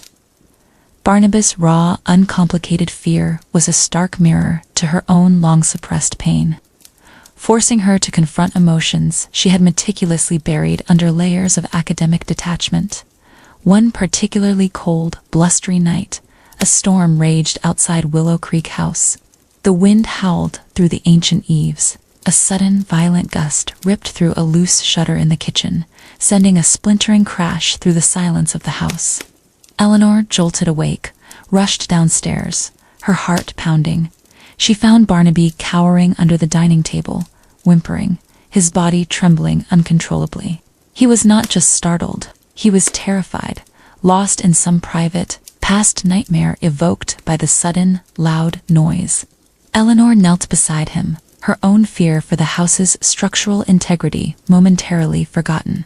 She saw the raw terror in his single eye, the frantic panting of his old lungs. It was a terror born of helplessness, of a world that had once been profoundly unsafe.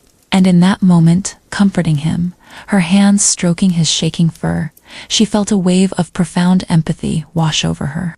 His fear was her fear, his vulnerability a mirror of her own. The carefully constructed facade of her intellectual detachment crumbled, replaced by a raw, aching recognition of shared pain. "It's all right, Barnaby," she murmured, her voice thick with emotion, surprisingly shaky. "It's just the wind. Just the wind."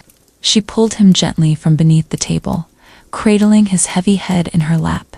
As she stroked his ears, murmuring reassurances, the dam within her broke. The long-suppressed emotions of her own betrayal, the deep, festering wound of Alistair Finch's theft, the public humiliation, the years of silent bitterness, they welled up unexpectedly, powerfully. Tears, hot and unfamiliar, streamed down her face, tears she hadn't shed in years, perhaps decades. They were tears for Barnaby's past suffering, but more profoundly, they were tears for her own. A cathartic release of the pain she had stubbornly refused to acknowledge. She wept for the bright, ambitious young woman she had once been, for the hopes and dreams that had been so cruelly crushed. She wept for the wasted years of self-imposed isolation, for the human connections she had deliberately eschewed. Barnaby, sensing her distress, nudged his head against her hand, his whimpers subsiding, replaced by soft, comforting licks on her tear-streaked fingers.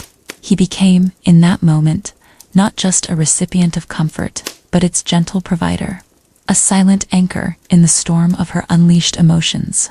This was a crucial step in her healing process.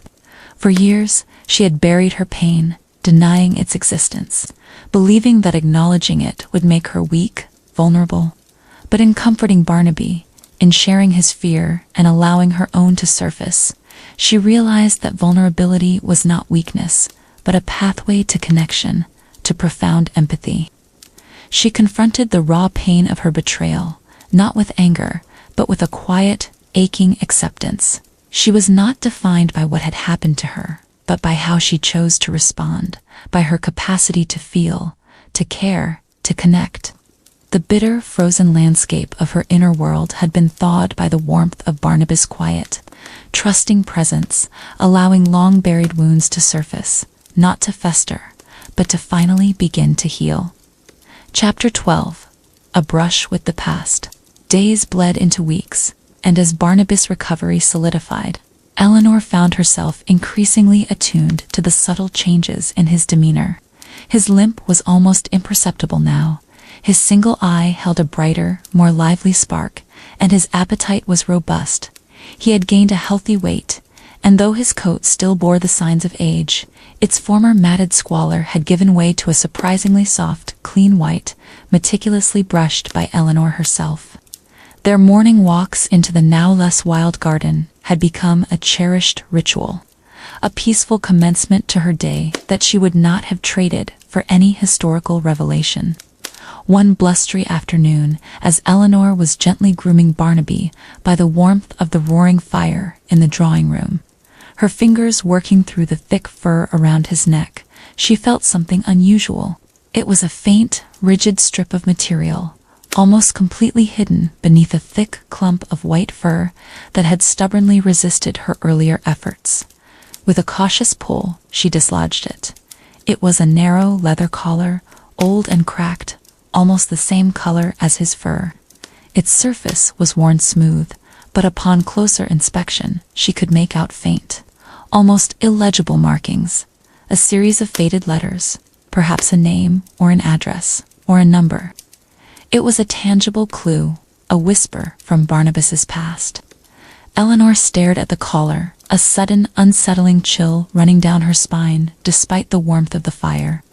The discovery presented a profound, deeply unwelcome moral dilemma. Barnaby was thriving. He was healthy, loved, and undeniably happy.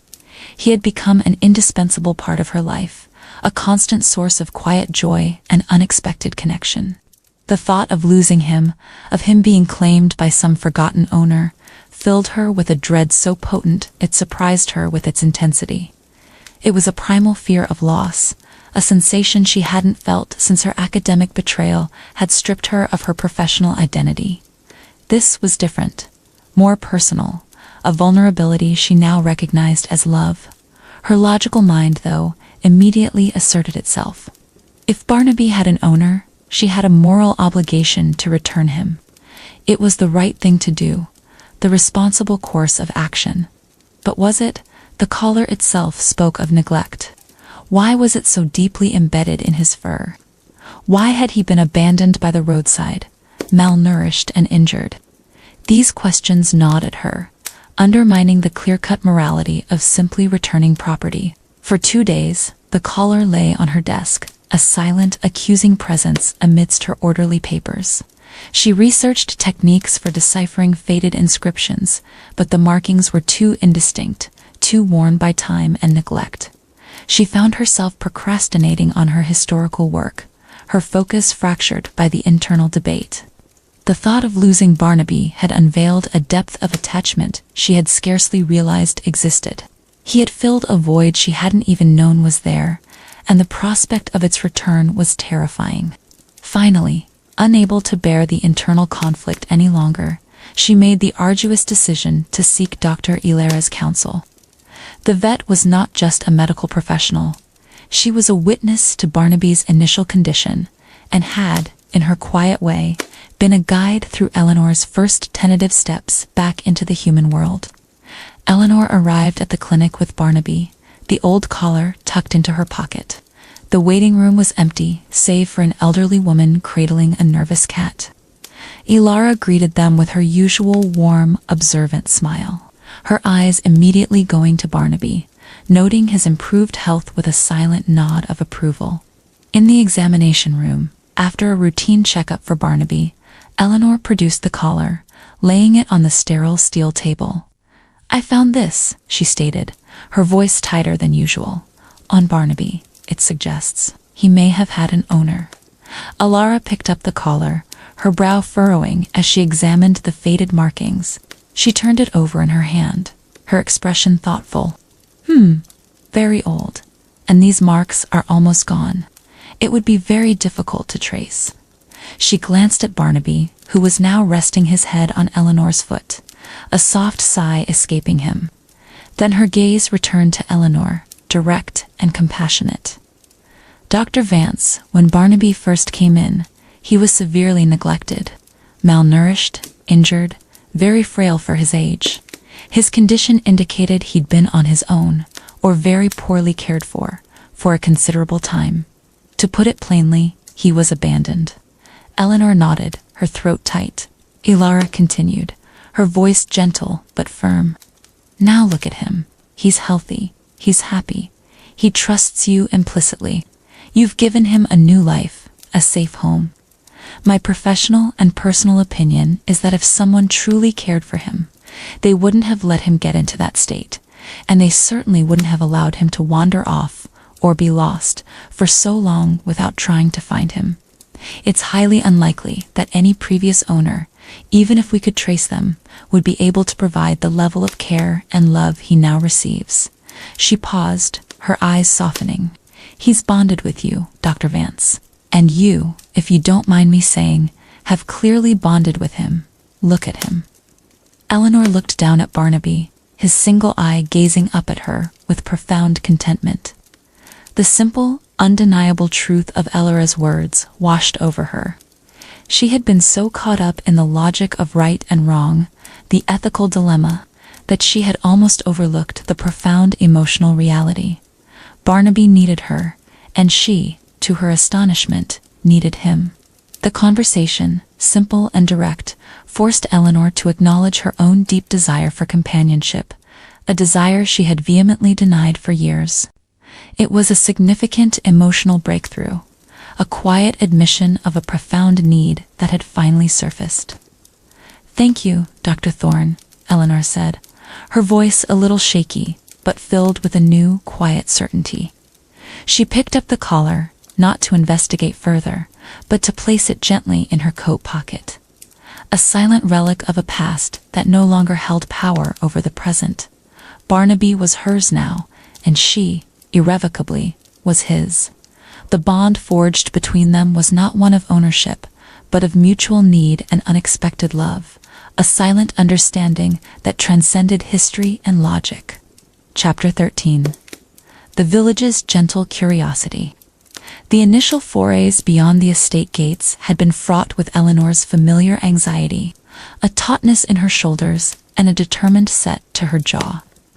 Her first few ventures into the quieter lanes bordering Oakhaven were carefully timed to avoid peak village activity, executed with the precision of a reconnaissance mission.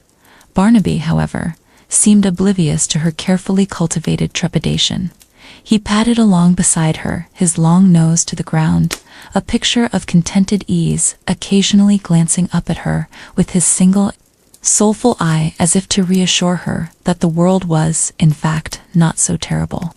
His presence, a warm, solid weight beside her, was a constant, grounding anchor against her internal tumult. His coat, now thick and gleaming white from Eleanor's meticulous care, drew the eye. His ears, perpetually long and drooping, seemed to convey a wisdom that transcended his species. Children playing near the village green would pause their games, their initial shyness dissolving as Barnaby, with a gentle wag of his stubby tail, would offer a silent invitation for a pat. Eleanor would brace herself for the inevitable interaction, her polite, practiced responses ready. But the villagers, initially wary of the reclusive historian from Willow Creek, found their apprehension disarmed by the sight of her transformation. It was a subtle shift in her demeanor, they observed, an almost imperceptible softening around her eyes, a less rigid set to her mouth when she looked at Barnaby.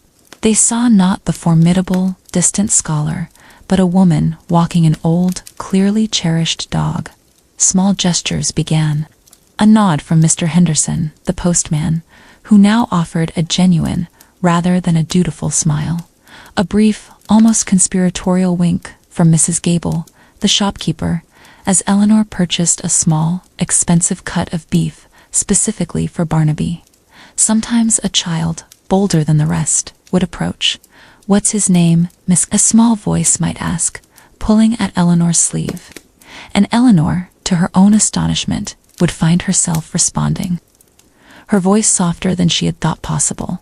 "His name is Barnaby. He's quite old, but very wise." These brief, tentative interactions, once dreaded, began to feel less like an imposition and more like a gentle brush with the world she had so long avoided. The villagers' curiosity, she realized, was not malicious, but simply human. They were not probing for past scandals or intellectual weaknesses. They were merely observing a quiet wonder, the undeniable bond between a woman and her dog. Barnaby, with his placid nature and one-eyed charm, was the bridge. He was the innocent intermediary, softening the edges of Eleanor's formidable reputation. Eleanor found herself less likely to avert her gaze when passing someone on the lane. Instead of hurrying past, she would offer a small, almost imperceptible nod, a quiet acknowledgement of shared space.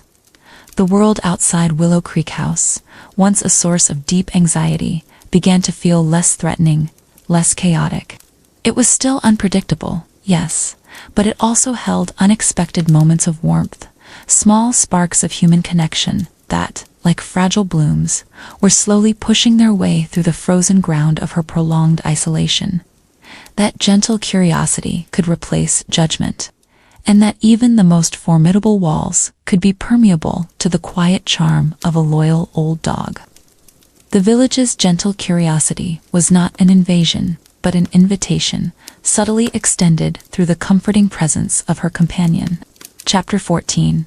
The Return to the Archives. Reimagined. The transformation Barnaby wrought was not confined to Eleanor's emotional landscape or her reluctant re-engagement with the outside world. It seeped, like a subtle dye, into the very core of her scholarly work. The archives, once a fortress of detached historical fact, began to feel different. Barnaby, now fully recovered and comfortably settled, would often be found curled in a patch of sunlight by her desk, his soft snores a rhythmic counterpoint to the scratching of her pen. His calm, constant presence acted as a quiet anchor, grounding her in the immediate moment, even as her mind delved into centuries past. Before Barnaby, Eleanor's research had been defined by a relentless pursuit of grand narratives, political machinations, economic shifts, military strategies, the movements of kings and empires. Her focus was on the macro, the impersonal forces that shaped history. The human element, when acknowledged, was often reduced to a data point, a statistic in a broader trend. Her personal betrayal had only reinforced this preference. The less personal, the less emotional, the safer the historical narrative. But now, as she meticulously examined a ledger detailing the daily expenses of a minor merchant family in 17th century London, her eye caught an entry she might previously have dismissed. 4 new collar for Bartholomew, the hound, 3 shillings. A small, seemingly insignificant detail, but it resonated with a new depth. She paused, her finger tracing the faded ink. Bartholomew, the hound. A living creature, a companion, a detail that spoke not of grand politics, but of a quiet, everyday life, of a small bond that had transcended the centuries. She found herself almost instinctively beginning to research not just the merchant's trade routes, but the social customs surrounding pet ownership in that era. Were dogs common in merchant households? What role did they play?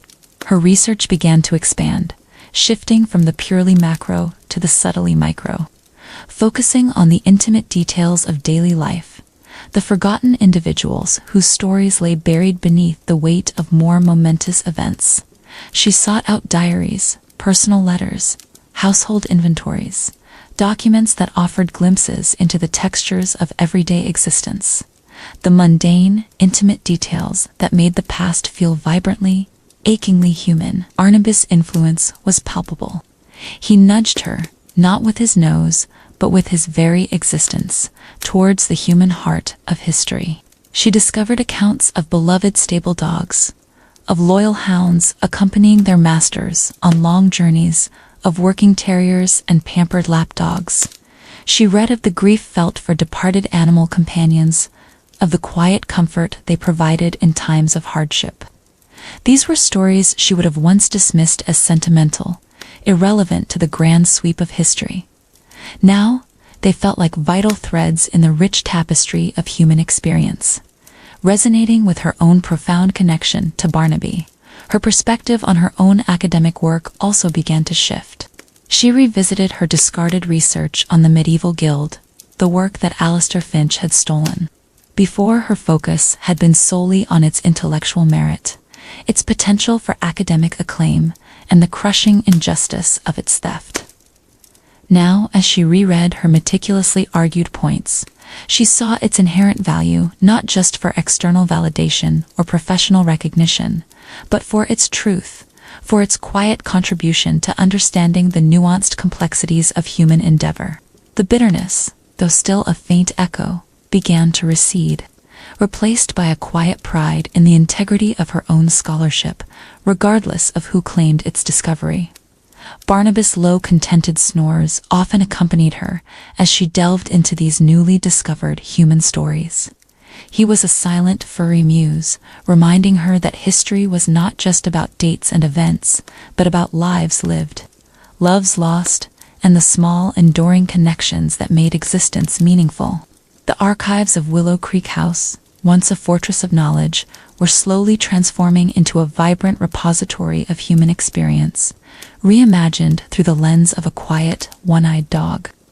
Chapter 15. An unexpected invitation. The increasing visibility of Dr. Eleanor Vance, accompanied always by her distinctive basset hound, had not gone unnoticed in Oakhaven. The village, small and close-knit, was accustomed to the silent enigma of Willow Creek House and its reclusive occupant. So, when Mrs. Gable, the astute and well-connected shopkeeper, mentioned over her morning tea at the Oakhaven Historical Society that Dr. Vance seemed to be venturing out more, and that she possessed a formidable intellect, a seed was planted. The Oakhaven Historical Society occupied a small, charmingly dilapidated building near the Old Market Square, its shelves groaning under a chaotic collection of local records, faded photographs, and uncatalogued documents.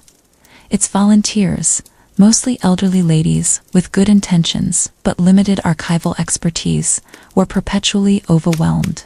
Mrs. Henderson, the Society's indefatigable secretary, a woman known for her persistent enthusiasm, seized upon Mrs. Gable's casual observation. They desperately needed help. Their most prized possession, a collection of founding documents from the village's earliest days, was in dire need of professional preservation and organization. A formal letter arrived at Willow Creek House a week later, delivered by Mr. Henderson himself, who lingered a moment longer than usual, his gaze flickering between Eleanor and Barnaby, before retreating with a knowing smile. Eleanor opened the elegant embossed envelope with a sense of trepidation. The contents confirmed her suspicion, an official invitation penned in Mrs. Henderson's florid hand, requesting her expertise in cataloging and preserving the Society's extensive and currently chaotic collection of local records. Eleanor read the letter once, then a second time, her brow furrowed in a familiar gesture of resistance. The very thought of collaboration, of working alongside others, triggered a potent wave of her old fears. The memory of Alistair Finch's betrayal, the public scrutiny, the vulnerability of sharing her intellectual space, it all resurfaced with chilling clarity. Her immediate, visceral response was a firm, unequivocal refusal. She was a private scholar, not a public servant. Her expertise was for her own pursuits, not for the messy, unpredictable demands of a volunteer organization. She laid the letter on her desk, beside a weighty 16th-century treatise. Barnaby, sensing her unease, lifted his head from his paws, his single eye fixed on her with a quiet intensity. He nudged her hand gently with his wet nose, then rested his heavy head on her knee, letting out a soft sigh. Eleanor looked down at him, her gaze lingering on the scar tissue where his eye once was, a silent testament to his own past suffering and his remarkable capacity for resilience and trust. His quiet presence was a constant, gentle pressure. She thought of their walks in the garden, the small paths she had cleared for him. She thought of Dr. Ellera's compassionate gaze, of Mrs. Gable's knowing smile. She had been rediscovering the quiet joy of human connection, not through grand gestures, but through small, consistent acts of kindness and shared vulnerability. Barnaby had opened the door to the world for her, nudging her gently beyond the fortress walls. Was she now to shut it again, to retreat into the sterile, albeit comfortable, silence? The Historical Society's request was not about academic acclaim or a cutthroat competition. It was about community. It was about preserving local history, the stories of ordinary people, the very kind of narratives she had recently found herself drawn to in her own research. It was an opportunity to use her skills, not for personal gain, but for something larger than herself, for the good of the very village that had, through its gentle curiosity, begun to welcome her. She picked up the letter again, her fingers tracing the elegant script. She would set terms, she would control the parameters of her involvement, ensuring minimal initial disruption to her routine and maximum focus on the archival work. It would be a stepping stone, a controlled experiment in re-engagement. With a deep breath, Eleanor Vance, the reclusive scholar, reached for her elegant quill and a sheet of heavy vellum, beginning to compose a reply that would surprise not only the Oakhaven Historical Society, but herself. The invitation, once dreaded, now felt like an unexpected pathway, subtly illuminated by the quiet, understanding gaze of an old basset hound. She was taking her first tentative step back into the shared human experience, a step dictated not by logic, but by the quiet, insistent promptings of her heart. Chapter 16. The first public step, the morning Eleanor. Vance prepared for her first foray into the Oakhaven Historical Society was punctuated by a familiar mixture of apprehension and a nascent, unsettling sense of anticipation. She dressed with her usual precision, her sensible tweed skirt and severe jacket, a uniform for the intellectual battlefield. But as she pinned her hair into its tight bun, she noticed a slight tremor in her hands. This was not a research trip, not a silent library visit. This was a direct engagement, a deliberate step into the heart of a community she had studiously avoided for years. Barnaby, sensing her unusual agitation, padded silently at her heels, his head occasionally nudging her hand. He seemed to embody a quiet reassurance, a comforting warmth against her apprehension. She had decided, after much internal debate, that Barnaby would accompany her. Not only did he require his regular walks, but his presence, she instinctively knew, would serve as a vital emotional buffer, a visible, comforting anchor in the unfamiliar social landscape. The walk to the Historical Society building was short, but felt interminable. The society occupied an old stone building that had once been the village schoolhouse.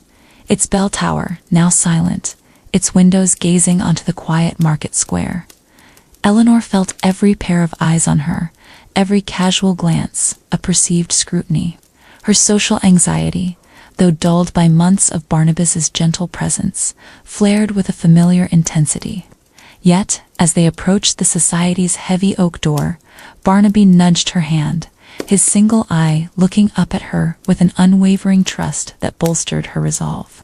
Inside, the air was thick with the scent of old paper, dust, and a faint, sweet smell of tea. The main room was a chaotic jumble of overflowing bookshelves, teetering stacks of documents, and display cases filled with an eclectic mix of local artifacts. It was, Eleanor noted with a detached, professional eye, an archivist's nightmare.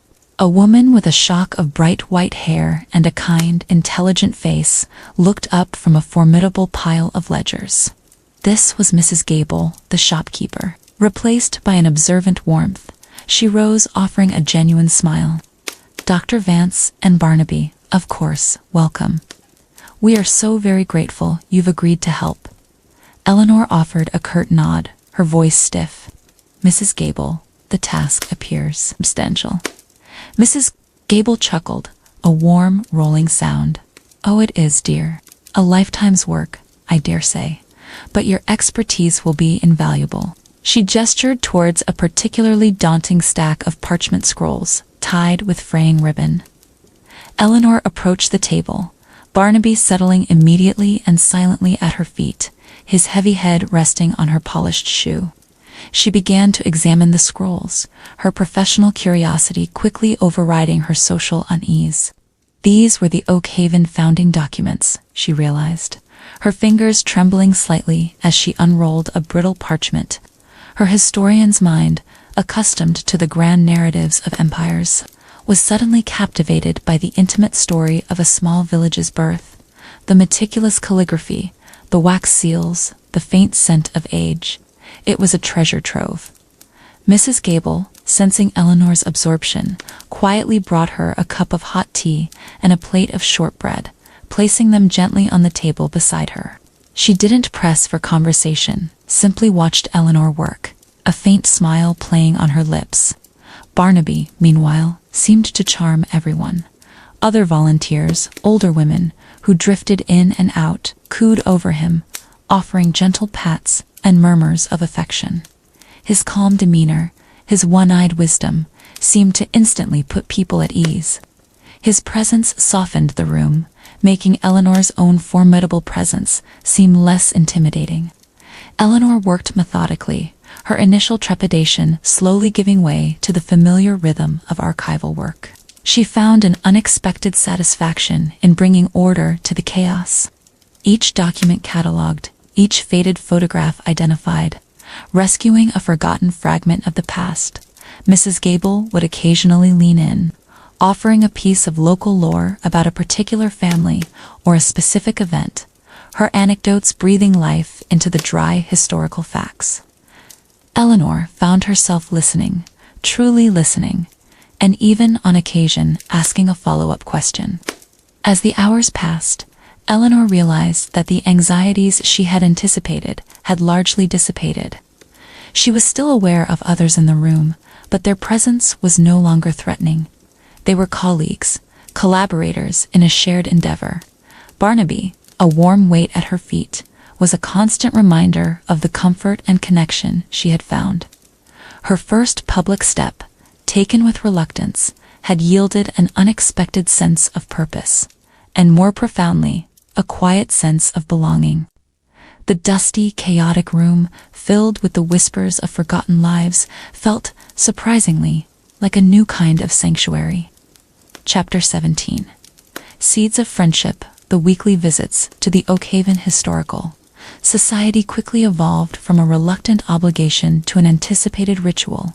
Eleanor Vance still arrived with her precise, scholarly demeanor, but the rigid lines of her posture had softened, and a quiet sense of purpose now animated her movements. Barnaby, of course, was always with her, his presence a comforting balm against the lingering vestiges of her social anxiety. He became, without conscious effort, a familiar and beloved fixture at the society. His gentle snores, a common background sound to the rustle of old documents, blossomed into something akin to a tentative friendship. Mrs. Gable, with her sharp wit and deep knowledge of local lore, was not easily deterred by Eleanor's scholarly detachment. She would sit beside Eleanor, offering stories about the people whose lives Eleanor was now meticulously cataloging. "Ah, that's old Mr. Finch's ledger," Mrs. Gable might say, pointing to a faded account book. "Mean as a badger, he was, but his wife, bless her, she had a heart of gold. Used to bring me gingerbread when I was a wee lass." These anecdotes, woven into the factual dryness of the records, provided a rich, human context that Eleanor had previously overlooked. She found herself asking more questions, not just about the dates and figures, but about the lives behind them, the small, everyday triumphs and tragedies that truly composed the fabric of history. Her conversations with Dr. Alara Thorne also deepened. Beyond Barnaby's regular checkups, Eleanor found herself lingering at the clinic. Alara, with her calm, insightful observations, offered a different kind of perspective. She was a woman of science, like Eleanor, but her science was imbued with a profound empathy for living creatures. She spoke of the delicate balance of the ecosystem, of the interconnectedness of life, ideas that resonated surprisingly with Eleanor's burgeoning understanding of the human narrative. Alara, in turn, was fascinated by Eleanor's historical insights, often asking about the history of medicine or the evolution of animal care over the centuries. They found common ground not just in their care for Barnaby, but in their shared intellectual curiosity, expressed through different lenses. These extended conversations with both Mrs. Gable and Dr. Alara were transformative. Eleanor discovered the unexpected richness of shared experience. In return, they shared their own stories, their quiet concerns, their simple joys. It was a gradual dismantling of the barriers she had so carefully erected. The world outside Willow Creek House, which she had viewed as a monolithic, dangerous entity, began to fragment into individual faces, each with their own stories, their own unique warmth. It was less a threat and more a vibrant tapestry, filled with potential for connection. Eleanor, slowly and subtly, found herself embracing more community involvement. She agreed to give a small, informal talk at the Historical Society about the process of archival preservation, a dry topic transformed by her newfound passion for the human stories she was uncovering. She even found herself, on a particularly bright afternoon, joining Mrs. Gable for a cup of tea at the local bakery, a public display of camaraderie that would have been unthinkable a year prior. It was a small act, but a significant one, a quiet acknowledgement of the friendships she was allowing to blossom. The fear of judgment, the specter of past betrayal, had not entirely vanished, but it had receded, becoming a faint whisper against the growing chorus of genuine connection. Barnaby curled peacefully beside her as she worked, or napping at her feet during a conversation, was a constant, living testament to the power of trust and the transformative nature of companionship. He had led her, step by gentle step, out of her fortress of solitude and into the fragile, beautiful, and deeply human landscape of friendship. Eleanor Vance, the reclusive scholar, was slowly, tentatively, becoming a part of Oakhaven, her heart quietly unfurling like a long dormant bloom. Chapter 18. The Lingering Shadow. Life at Willow Creek House had settled into a rhythm that Eleanor Vance, in her quiet moments of reflection, recognized as something akin to contentment. The vast ancient rooms no longer felt empty, but rather filled with the subtle hum of shared existence. Barnaby, a warm, breathing presence, had become so seamlessly integrated into her days that she often forgot the startling abruptness of his arrival. His contented snores often accompanied her as she delved into the archives, his occasional soft nudge a comforting interruption to her scholarly pursuits. Her work at the Oakhaven Historical Society had taken on a new dimension. It was no longer just a task, but a conduit for connection, a means of contributing to a community that had, to her quiet surprise, begun to feel like home. The tentative friendships with Mrs. Gable and Dr. Elara had deepened, offering small, unexpected moments of shared laughter and genuine conversation that gently chipped away at the formidable walls she had built around her heart. The winter, crisp and clear, had given way to a tentative spring. Buds appeared on the ancient oaks in the garden, and a faint, hopeful green began to paint the dormant landscape. Eleanor felt a similar stir of renewal within herself. The bitter sting of her past betrayal had receded, becoming a distant academic memory, filed away in a corner of her mind like a difficult but resolved case study. She rarely thought of Alistair Finch, the man who had stolen her intellectual legacy and inadvertently driven her into this long, solitary exile. She was no longer defined by that wound. She was defined by the quiet peace she had found, by the love of an old dog, and by the burgeoning connections she was slowly, tentatively forging. Then the mail arrived. Mr. Henderson, the postman, delivered it with his usual quiet efficiency, a cheerful nod to Barnaby, who offered a soft thump of his tail in return. Among the usual scholarly journals, meticulously subscribed to, despite her retreat, was a new publication, one she hadn't intended to receive, perhaps an oversight or a free promotional copy. It was the latest edition of the International Journal of Historical Methodology, a prestigious academic journal she had once aspired to publish in regularly. She opened it with a detached air, flicking through its glossy pages, her interest purely professional. Her gaze snagged on a familiar name, Alistair Finch. He was the author of the lead article, a feature on new paradigms in medieval economic reinterpretation. A cold dread, immediate and visceral, settled in the pit of her stomach. She felt a tightening in her chest, a familiar constriction that spoke of old, buried anxieties resurfacing. She tried to skim it, to detach herself, to dismiss it as irrelevant. But the key words, the very structure of his argument, were too familiar. He referenced her own long-abandoned theories, subtly but undeniably. He even cited an obscure medieval text, one she had meticulously unearthed and painstakingly translated, attributing its discovery and interpretation solely to his own prodigious efforts.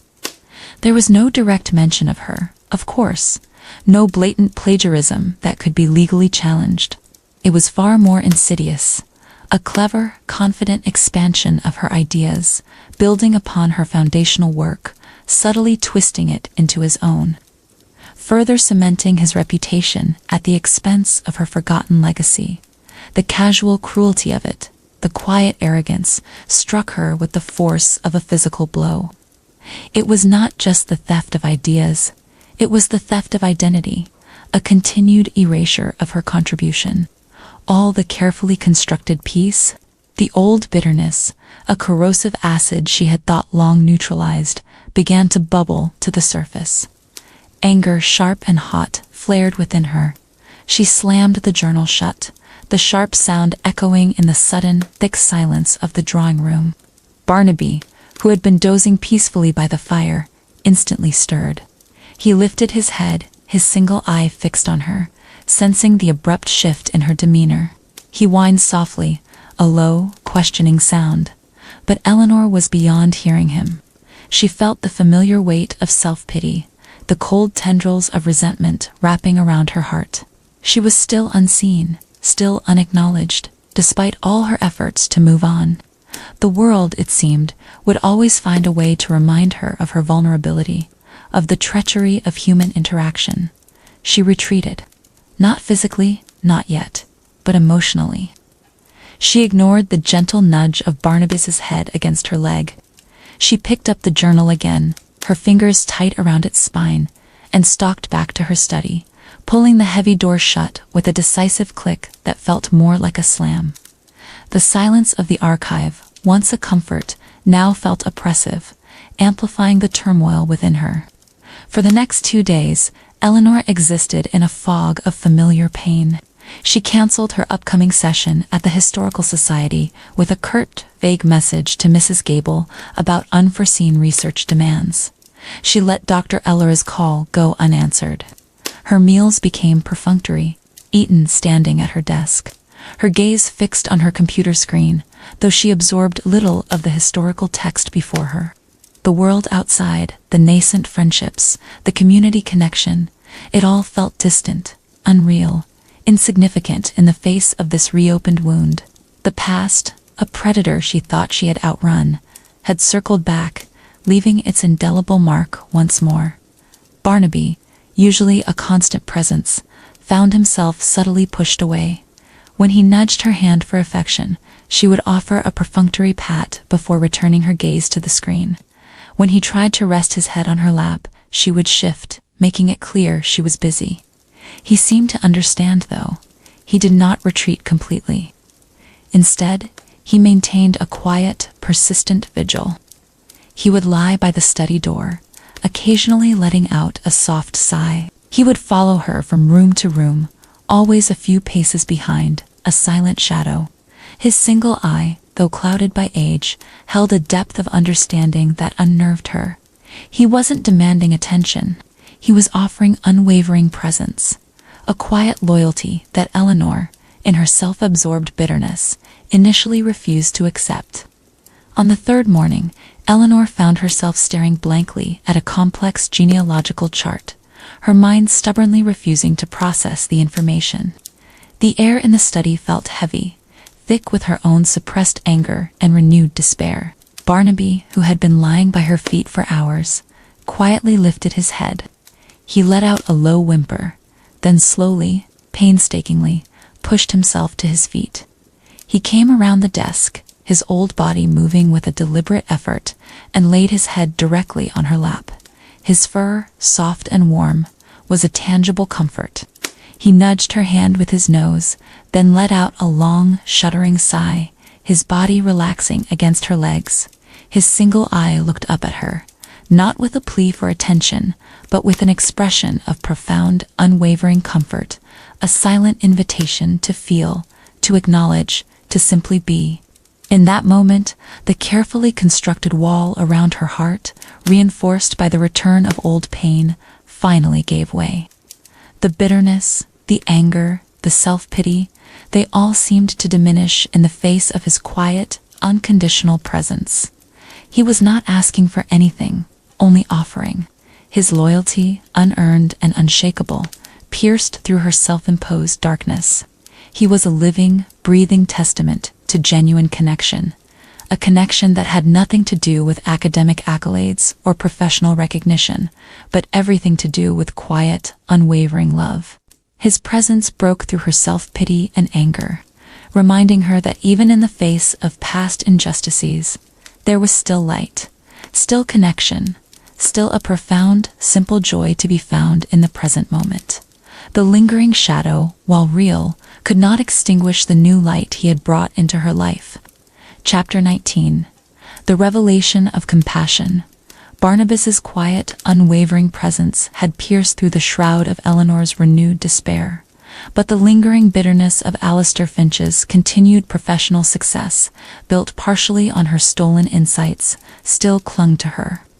The raw wound of her past betrayal, though momentarily eased by Barnabas's comfort, still pulsed with a dull ache. She found herself watching Barnaby more intently in the days that followed, observing his gentle routines, his unshakable contentment. He would spend hours simply napping by the fire, a soft sigh escaping him now and then, or following Eleanor on her walks through the increasingly verdant garden, his long nose to the ground, sniffing at every new scent with a joyous intensity. His past, Eleanor knew, was likely as marked by trauma and neglect as her own. His missing eye, the matted fur, the evident malnutrition, the initial fear of sudden noises, these were not the signs of a cherished life. Yet Barnaby harbored no visible resentment, no lingering fear that dictated his every interaction. Without reservation, a profound, unconditional affection that flowed from him effortlessly. He bore his scars with quiet dignity, his capacity for joy seemingly undiminished by what he had endured. He loved without expectation, gave comfort without seeking it, and lived each moment with a simple, profound appreciation for warmth, food, and companionship. Eleanor found herself reflecting on this stark contrast. Her own worth had been inextricably linked to external validation, academic acclaim, peer recognition, the intellectual triumph of groundbreaking discovery. When that had been stolen, her sense of self had crumbled. She had built a fortress, not just around her body, but around her perception of her own value, believing that without that external validation, she was nothing. Barnaby, however, offered an alternative. His value was intrinsic, not extrinsic. His worth was simply in his being, in his capacity to love and be loved, regardless of his past hardships or his physical imperfections. A profound realization began to dawn, slowly at first, then with a blinding clarity that startled her with its simplicity. Her worth was not tied to Alistair Finch's recognition or the academic world's fickle judgment. It was not dependent on her reputation or the success of her published works. Her worth, like Barnabas, resided in her inherent capacity for compassion, for connection, for the quiet act of loving and being loved.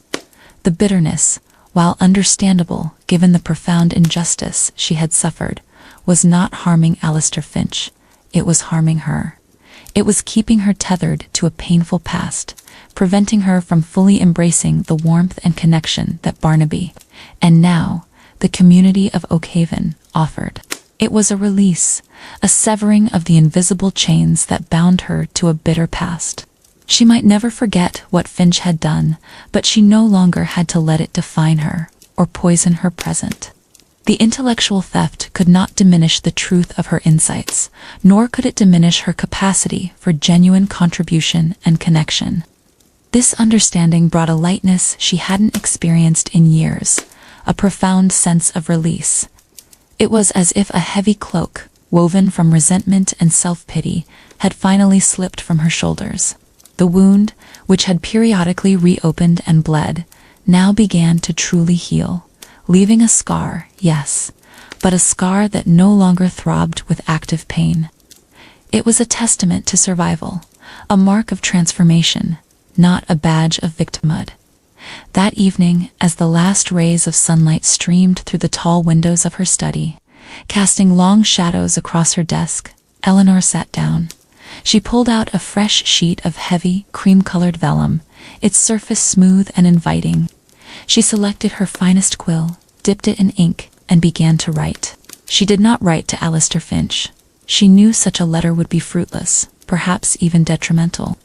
Instead, she wrote to her former academic mentor, Professor Agnes Merton, a kind and brilliant woman whom she had cut off completely in her retreat. The letter was not a plea for sympathy, nor a demand for justice. It was a letter of quiet strength, of newfound peace. She described her life at Willow Creek House, the unexpected companionship of Barnaby, the subtle rediscovery of joy in simple things. She spoke of her work at the Oakhaven Historical Society and the connections she was making. She did not dwell on Finch, but subtly referenced the long shadow his actions had cast, and, more importantly, how she had finally stepped out of it. She wrote about the profound realization that her worth was inherent, not externally granted, and that true fulfillment lay in compassion and connection, not just intellectual triumph. The words flowed from her, unforced, honest, a testament to her healing journey. She might not send it, but the act of writing, of articulating her transformation, was profoundly cathartic, a final, definitive step in claiming her own peace. When she finished, the last words shimmering faintly on the page, the room felt lighter, suffused with a quiet clarity. Barnaby, curled at her feet, let out a soft snore, his presence a constant, comforting affirmation. Eleanor reached down, stroking his soft fur. "Thank you, old friend," she whispered, her voice husky with emotion. "Thank you." Her life, once defined by a wound, was now defined by a profound, quiet love, a testament to the transformative power of a loyal one-eyed dog. Chapter 20. A Community Project.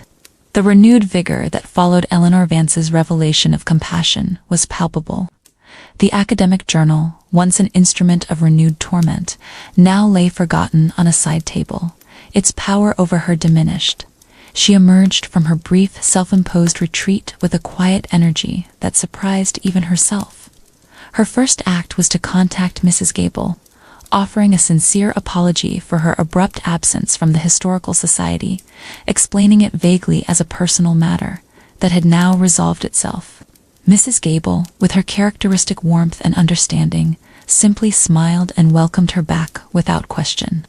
Returning to the Oakhaven Historical Society, Eleanor felt a lightness she hadn't thought possible. The dusty room, once a chaotic maze, now felt like a familiar, shared space. The volunteers, many of whom had been concerned by her absence, greeted her with genuine warmth, their smiles easing her last vestiges of anxiety. Barnaby, of course, was delighted, offering his customary gentle nudges to everyone present, his tail thumping a soft rhythm against the worn floorboards. As Eleanor resumed her work, her mind, now unburdened by the weight of old bitterness, began to churn with a new kind of creative energy. She looked at the stacks of uncatalogued documents, the fragile photographs, the brittle parish records, not as a daunting task, but as a rich, untapped resource. The idea had been simmering in the background for weeks, a quiet whisper in her subconscious, but now it solidified into a bold, ambitious proposal. During a quiet tea break, Eleanor turned to Mrs. Gable and the few other volunteers present.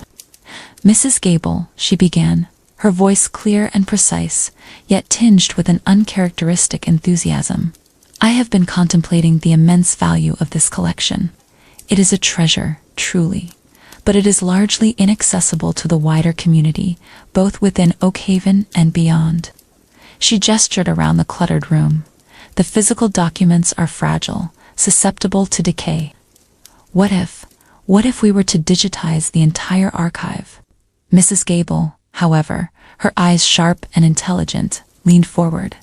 Digitize, Dr. Vance. What exactly would that entail? Eleanor explained, her words flowing with the passion of a true visionary.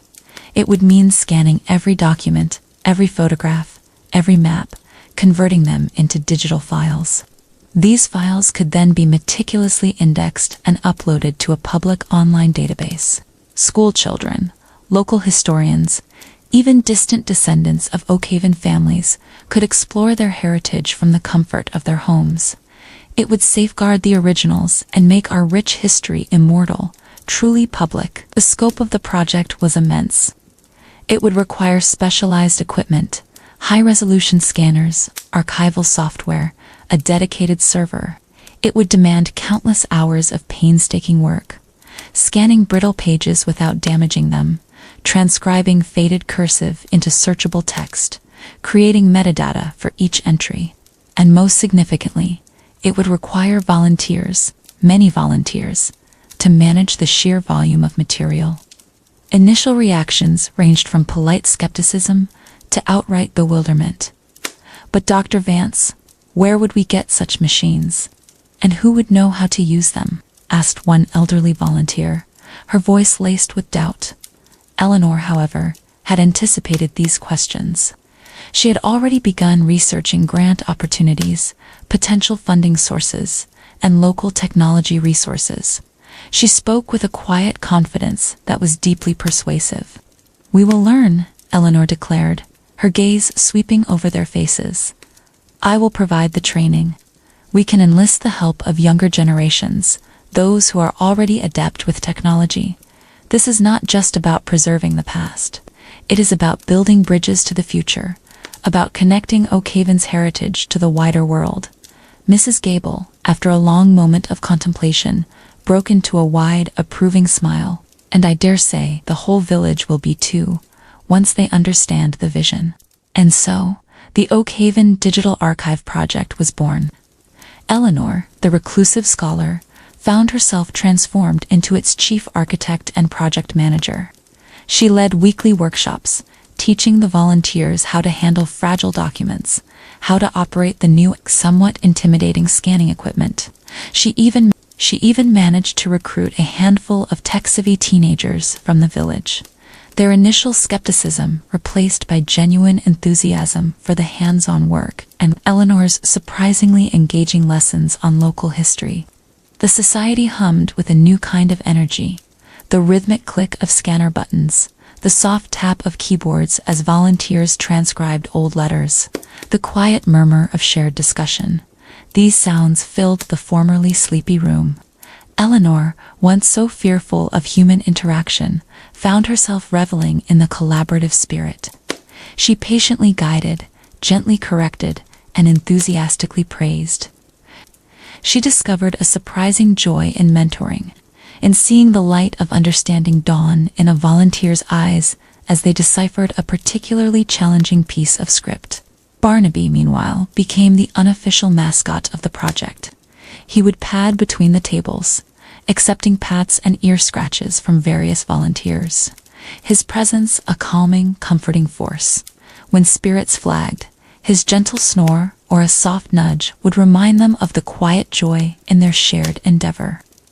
The children who came to visit their grandparents volunteering would gather around him, giggling as he attempted to play with a dust bunny. He was a silent, furry ambassador, fostering goodwill and companionship amongst the diverse group of people brought together by Eleanor's ambitious vision. The community response was overwhelmingly positive. Initial skepticism melted away as word spread about the project's progress. Villagers, inspired by the idea of their own family histories being preserved and made accessible, began to bring in their own treasured heirlooms, old family photographs, faded recipes, wartime letters. Each donation was a new, precious piece of the Oakhaven story, carefully scanned and added to the growing digital archive. The project became a unifying force, a shared purpose that transcended age and background. knitting the diverse threads of the community closer together. Eleanor found immense satisfaction in this work. It was not the isolated, purely intellectual pursuit she had once known, but something richer, more meaningful. The fortress of Willow Creek House had not just opened its gates, it had extended its reach, its history, its very essence, into the heart of Oak Haven, guided by the once reclusive historian and her quiet, loyal companion. The Oak Haven Digital Archive project hummed with a quiet, efficient energy, a testament to Eleanor Vance's formidable organizational skills and the burgeoning enthusiasm of her volunteers. The old schoolhouse, once a sleepy repository of forgotten documents, now bustled with activity. The rhythmic clicks of the high-resolution scanners punctuated the air, interspersed with the soft murmur of conversation as volunteers meticulously transcribed faded cursive or cross-referenced entries. Eleanor, no longer hidden behind her desk at Willow Creek, moved among them, a picture of quiet authority, an unexpected warmth, guiding, teaching, and occasionally sharing a historical anecdote that brought a spark of life to the often dry data. Barnaby, a permanent fixture, presided over the scene from a plush dog bed in the corner, his occasional contented snore a soothing counterpoint to the technological hum. Its polished black gleamed starkly against the rustic stone of Oak Haven. Eleanor, accustomed to the familiar clatter of village vehicles, glanced up, a faint flicker of annoyance at the unexpected intrusion. A tall, impeccably dressed man emerged from the car, his silver hair neatly combed, his academic briefcase clutched in one hand. Her heart gave a sudden, sharp lurch. Professor Elias Thorne. He was a figure from her past, a kind and brilliant academic colleague who had once championed her work, a man she had respected deeply. During the devastating aftermath of Alistair Finch's betrayal, Elias had been one of the few who had expressed genuine concern, who had tried to offer solace and support. But Eleanor, consumed by her pain and disillusionment, had pushed him away, retreating completely, refusing his attempts at contact. To see him now, unannounced, uninvited, was to have a ghost from her former life materialize in her newfound present. A familiar knot of apprehension tightened in her stomach, threatening to unravel the hard-won peace. I heard whispers. A project in Oak Haven, of all places, and I simply had to see it for myself. His voice was warm, cultured, devoid of any hint of judgment or condescension. Eleanor felt a faint flush creep up her neck. Her initial reaction was to retreat, to offer a polite, distant greeting and then immerse herself back in her work. But Barnaby, as if sensing the emotional tension, stirred from his bed and nudged the professor's outstretched hand with his wet nose, letting out a soft, welcoming whine. Elias, clearly an animal lover, immediately knelt, stroking Barnabas' head with genuine affection. Well, hello there, old fellow. You must be Barnaby. I've heard about you too. This unexpected interaction with Barnaby bought Eleanor a precious moment to compose herself. She walked towards them, a hesitant smile playing on her lips. Elias, this is an unexpected pleasure. The words, surprisingly, felt genuine. Elias rose, his gaze warm and discerning. Pleasure is all mine, Eleanor. You're looking well, truly well. And this project, he gestured around the room, it's quite remarkable. I confess, when I heard Dr. Eleanor Vance was spearheading a local historical society's digitization efforts, I struggled to reconcile it with the formidable archivist I knew. He paused, his gaze softening. You were deeply missed, you know. Your absence left a profound void. Eleanor led him to a quieter corner, offering him a cup of tea. Barnaby settled patiently at their feet. Elias spoke first, his voice gentle. After what happened with Finch, I understood your need for retreat, but I worried Eleanor. Terribly. Eleanor took a deep breath. This was it, the moment to articulate the unspoken, to bridge the chasm of the past. She looked down at Barnaby, then back at Elias, her gaze steady. Thank you, Elias. Your concern was felt, even if I was too. too wounded to receive it then. She paused, gathering her thoughts. My retreat was born of a profound disillusionment. I believed, perhaps naively, that academic truth was inviolable. And when it was so utterly violated, I lost faith in everything, in human connection, in the very purpose of my work. I became quite brittle. She recounted Barnaby's unexpected arrival, the profound shift he had initiated. He brought a warmth back into Willow Creek House that I hadn't realized was missing, she explained, her voice softening. His simple need, his unwavering trust, forced me to look beyond myself, beyond the bitterness. He taught me that vulnerability is not weakness, but a pathway to genuine connection. She spoke of her tentative steps back into Oak Haven, her slow, cautious engagement with Mrs. Gable and Dr. Elara. I found that the world outside my archives was not as treacherous as I had made it out to be. This project, Elias, it isn't about academic recognition. It's about ensuring that all stories are remembered, not just the grand narratives. It is about community, about connecting people to their past and to each other. She spoke of Alistair Finch, not with the searing anger that had once consumed her, but with a quiet, almost detached understanding. What Finch did was undeniably unjust. It shaped a decade of my life, but I've come to realize that my worth is not diminished by his actions. It's not dependent on external validation. My value is inherent in my capacity to contribute, to connect, to care. Forgiveness, I've learned, is a gift you give yourself. Elias listened, his expression one of profound respect and quiet admiration. When she finished, he reached across the table, covering her hand with his own. "Eleanor," he said, his voice thick with emotion, "I cannot tell you how profoundly happy I am to hear this, to see this. You have always been a brilliant scholar, but now you are whole.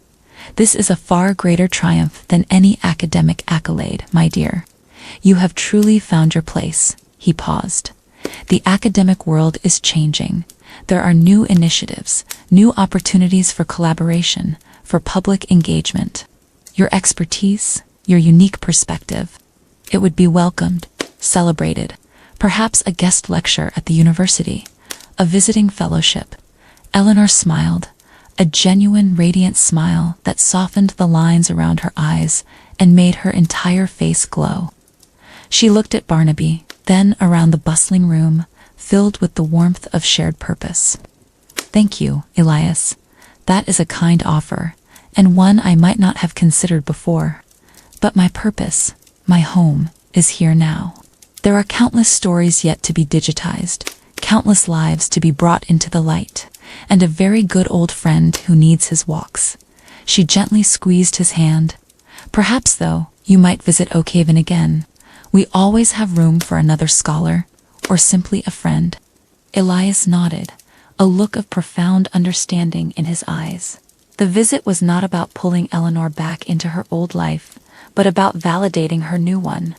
The connection, once broken by betrayal and retreat, had been mended, not by a return to the past, but by an acceptance of the transformed present. The fortress of Eleanor Vance's heart was no longer impregnable. It was open, welcoming, filled with the quiet, joyful hum of shared humanity, a transformation made visible to a familiar face from her past. Chapter 22. The Heart of Willow Creek. The Oak Haven Digital Archive Project, born from Eleanor Vance's vision and nurtured by the collective efforts of the community, culminated in a triumphant exhibition. The old schoolhouse, beautifully adorned with garlands of spring flowers and lit by strings of warm, inviting lights, was transformed for the grand unveiling. Local residents, some dressed in their Sunday best, others in their working clothes, streamed through the doors, their faces alight with anticipation.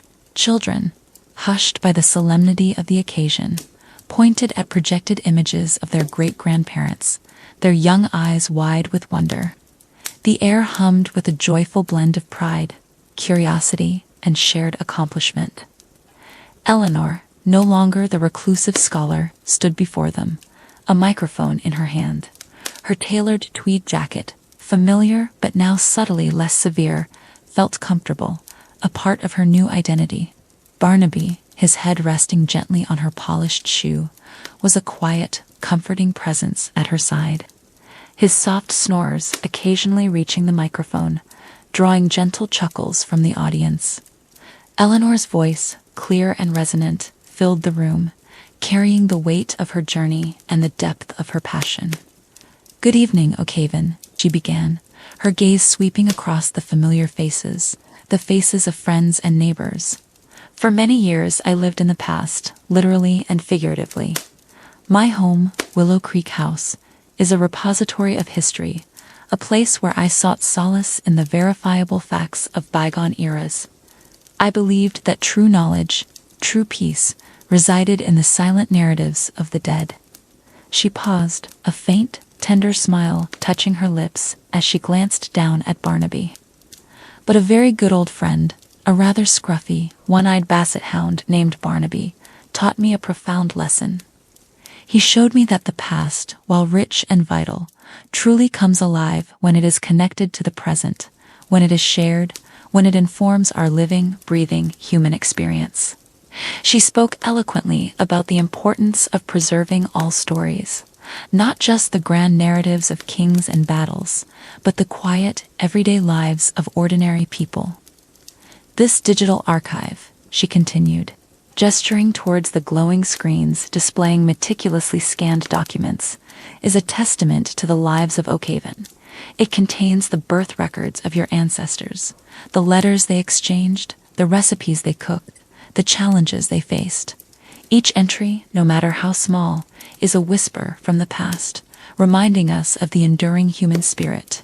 She spoke of the fragile beauty of a child's drawing found in an old ledger, of the poignant simplicity of a love letter from a soldier long dead, of the resilience etched into the faces in forgotten photographs.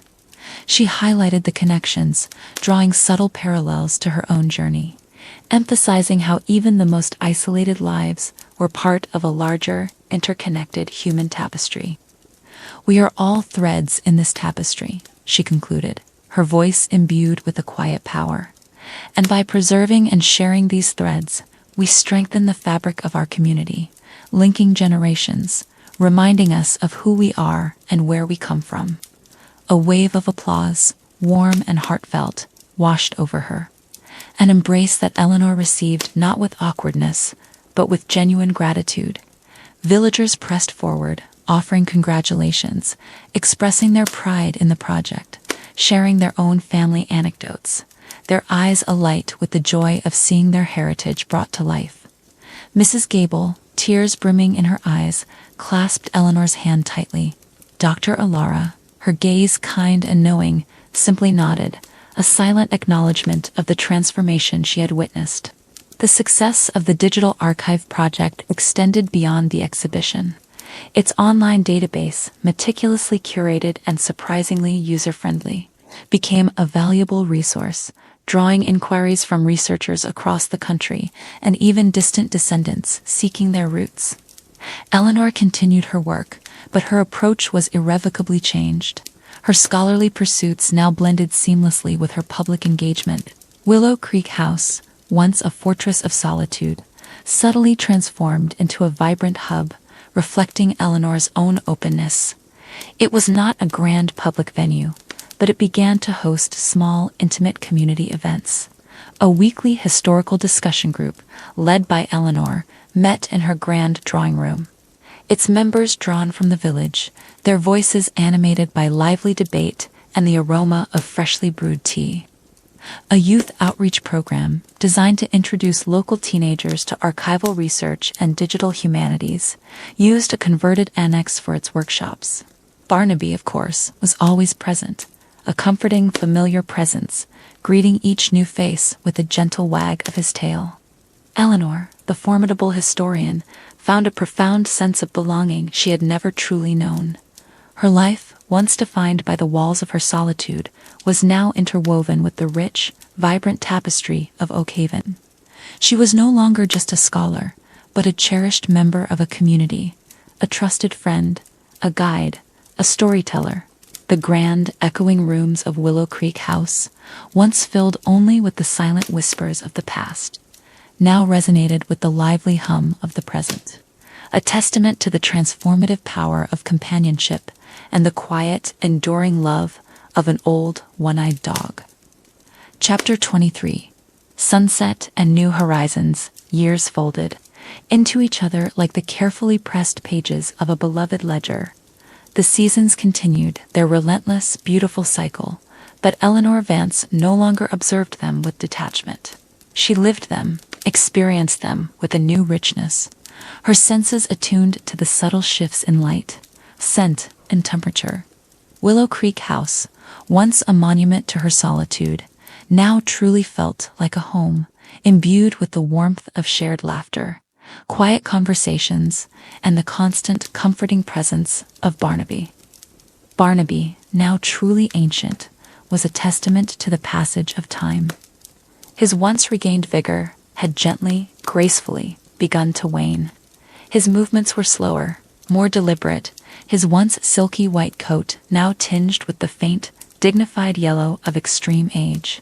His hearing was less acute, his steps a little more uncertain, but his single wise eye still held that profound, unwavering loyalty, that quiet depth of understanding that had first pierced Eleanor's guarded heart. He spent more time sleeping, curled in his favorite spot by the roaring fire, his soft snores a familiar lullaby in the peaceful evenings. Eleanor cared for him with an unwavering tenderness that reflected the depth of their bond. Her hands, once solely accustomed to the delicate handling of fragile parchment, now moved with practiced ease as she helped him onto soft cushions, gently massaged his aging joints, and spoon-fed him his favorite broth. There was a quiet dignity in his decline, met with a boundless patience and love that spoke volumes of their connection. She knew, with a quiet certainty, that their time together was finite, but there was no bitterness in this knowledge, only profound gratitude for every single shared moment, for the life he had opened up for her. Eleanor had found a beautiful, harmonious balance in her life. Her scholarly work continued, but it was now imbued with a broader purpose, a deeper empathy.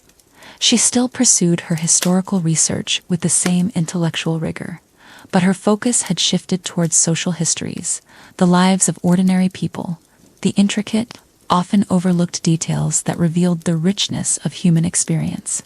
She published articles in smaller, more specialized journals, not for fame, but for the quiet satisfaction of sharing newly discovered truths. Her work at the Oakhaven Historical Society continued to thrive. The Digital Archive Project. She served on its board, consulted on new initiatives, and regularly gave talks that captivated audiences with her blend of precise scholarship and heartfelt storytelling. Her friendships with Mrs. Gable and Dr. Alara deepened, becoming anchors in her new, connected life. They shared meals, exchanged confidences, and offered unwavering support. Eleanor, once so fearful of intimacy, now cherished these bonds, actively nurturing them, understanding that they were the true treasures of her existence. She even hosted small gatherings at Willow Creek House, its grand rooms now resonating with the soft murmur of conversation, the clink of teacups, and the gentle laughter of friends. The wild, untamed gardens, once a reflection of her inner neglect, now flourished under her gentle, consistent care, a testament to growth and renewal. One crisp autumn evening, as the sun dipped below the horizon, painting the sky in hues of fiery orange and soft lavender, Eleanor sat on the stone bench in the rediscovered part of her garden. Barnaby was curled on her lap, a warm, heavy weight, his breathing soft and shallow. His head rested against her chest, and she gently stroked his long, soft ears. The air was cool, carrying the earthy scent of fallen leaves and the distant, nostalgic aroma of wood smoke from the village. She looked out over the transformed landscape of Willow Creek, then towards the faint, twinkling lights of Oakhaven. Her life, which had once felt like it was winding down to a solitary, inevitable conclusion, had instead unfurled into new, vibrant chapters, filled with possibilities she had never dared to dream of. The pain of the past, though it had left its indelible mark, had become a distant echo, a reminder of how far she had come, how profoundly she had transformed. She was no longer a fortress, but an open, welcoming home. Barnaby stirred slightly, letting out a soft, contented sigh. Eleanor held him closer, her heart brimming with a quiet, overwhelming love. He had been the catalyst, the silent one-eyed guide, who had led her out of the darkness and back into the light. He had taught her that true fulfillment lay not in the solitary pursuit of knowledge, but in the shared experience, in the profound, unconditional love of a companion, and in the courageous act of opening one's heart to the world, messy and unpredictable as it might be. As the last sliver of sun dipped below the horizon, bathing the garden in a soft, ethereal glow, Eleanor closed her eyes, a gentle smile on her lips. She felt a profound sense of peace, a quiet contentment that permeated her entire being. Her life was full, rich, not just with scholarly understanding, but with love, with friendship, with purpose, and with the quiet, enduring joy of companionship. And in the soft, rhythmic breathing of the old dog on her lap, she knew, with absolute certainty, that she was no longer alone, and that, whatever new horizons lay ahead, she was ready to face them, her heart full, her spirit free.